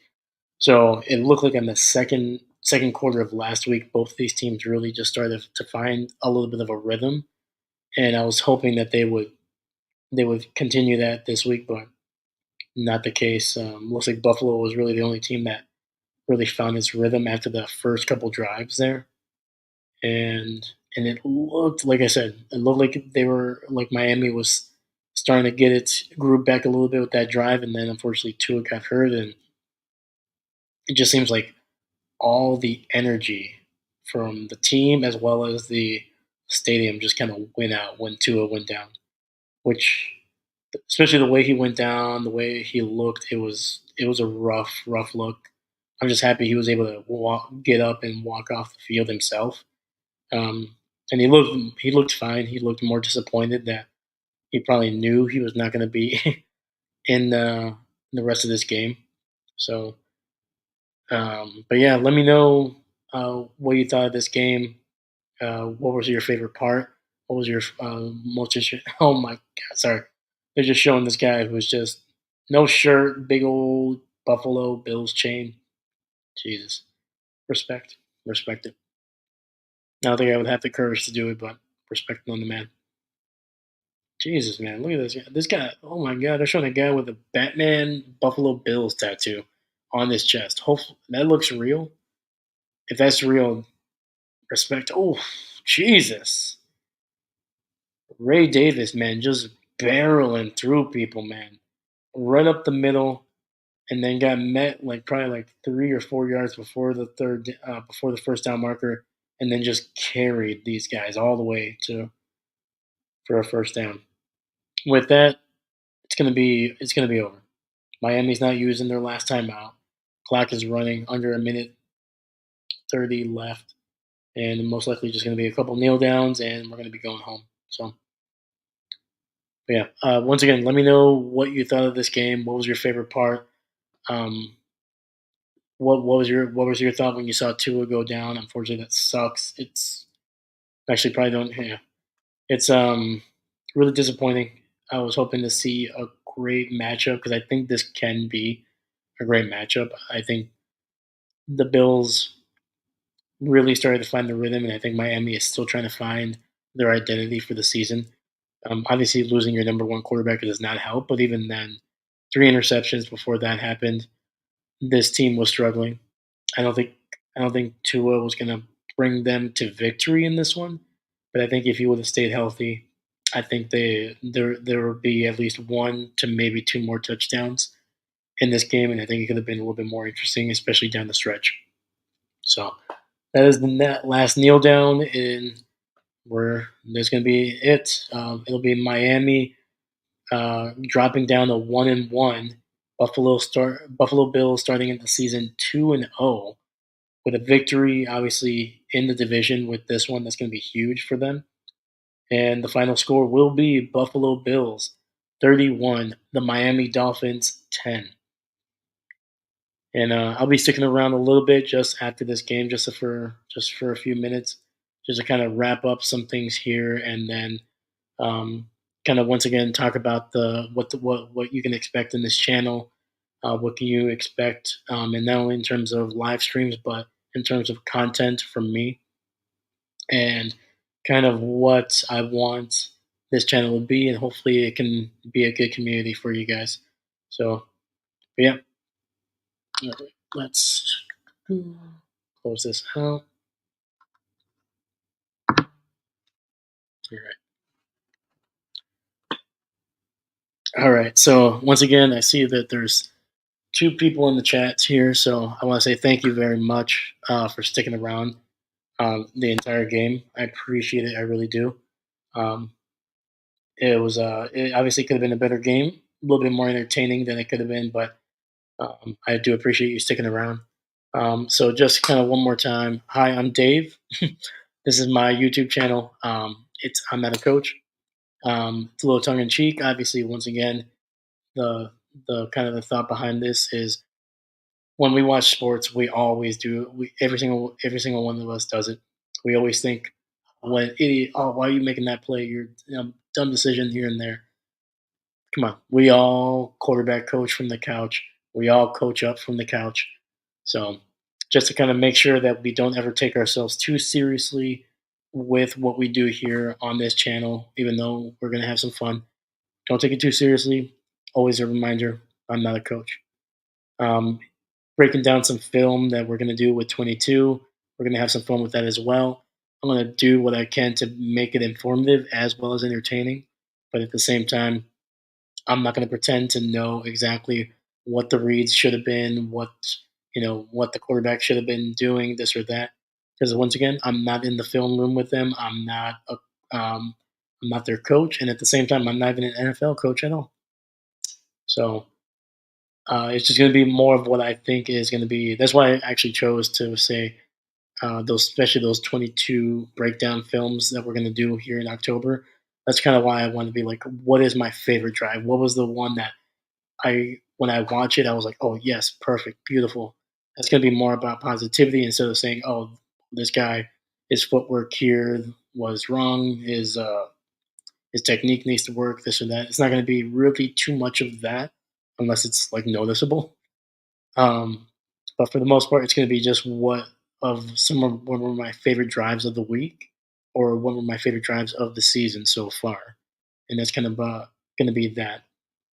Yeah, if we can get those going and those kind of have some positive feedback, and the numbers are relatively decent at any point, especially early on, I don't expect much of anything. But as long as it's content that I can say, I'm like, hey, I'm happy with that, and I can grow from there. And we're going to continue to do it. And if I have enough time and really can get it going, I'm going to try to add some more content. We're going to try to add some historical pieces. Kind of, if you've ever seen SB Nation, a lot of their stuff. Obviously, it's not going to have anywhere near the production value of their videos, but it's going to be kind of in the same spirit. It's going to be trying to look for some interesting, weird, and maybe even like some funny looking games, plays, just some funny history, just to kind of keep it entertaining. Um, we're going to keep it football for right now. I do like other sports, but football is just so accessible. It's so easy to talk about. Uh, with baseball, it's a little slow, but it is possible. Plus, with that, I'm not going to pretend to even come close to knowing how to understand any of those analytics statistics. So, yeah, I'm not that smart, not yet, at least. So, and obviously basketball, that's always tough to kind of keep it going. The game is always just it moves such at a clip that it's going to be very hard to follow. So we're going to keep it with football. It's my favorite sport, and I think it's the most translatable to what we're trying to do here on this channel. And yeah, um, after that, those historical pieces, some interesting videos. Those are going to be kind of short for the most part. They'll probably be anywhere between 5 to maybe 10 minutes or so. Um, After that, I might do some shorts. I've never done shorts, but I'm going to try to figure out how to make those. And because I think we can, especially make some funny reactions, some funny things like that. I think that could be some fun that we can have. Get some really quick feedback with those if those are working or not. And but yeah, that's kind of what we are doing on this channel for this season. I'm hoping if this thing can grow and if it can get some good feedback and keep on growing, I'm hoping by next season or even maybe by the end of the season we can really put a better vision and have some real goals that we can hit over the next couple months, especially during the off season as well when there's a little bit more time and especially when some of those more creative ideas can kind of flourish. So, but yeah, again, my name is Dave. Thank you so much for sticking around uh, for this game and after this game. If you like this, leave a like, subscribe. Once again, we're going to be doing more streams this weekend. We're going to kind of try to pick, and it's going to be mostly primetime games, but we're definitely going to try to pick some afternoon games in the future. Probably by next week, we'll be doing some noon games as well. But the primetime games are just a little bit easier to access. Most of them are kind of on some apps, and things like that. But but yeah, yeah. Once again, subscribe, leave a like, Leave a comment. Let me know if you like this. Let me know what was your favorite part of the game. Was there a player that you really liked that what they did? Was there a specific play that really kind of like got you going a little bit? And on top of that, don't hesitate to comment on what you think you would like to see on this channel on live streams from me. Doesn't have to be positive. It would be great if it was positive, but doesn't have to be. Um, but yeah, let me know. Thank you so much. I'll catch you guys later. And once again, remember, I'm not a coach. Bye.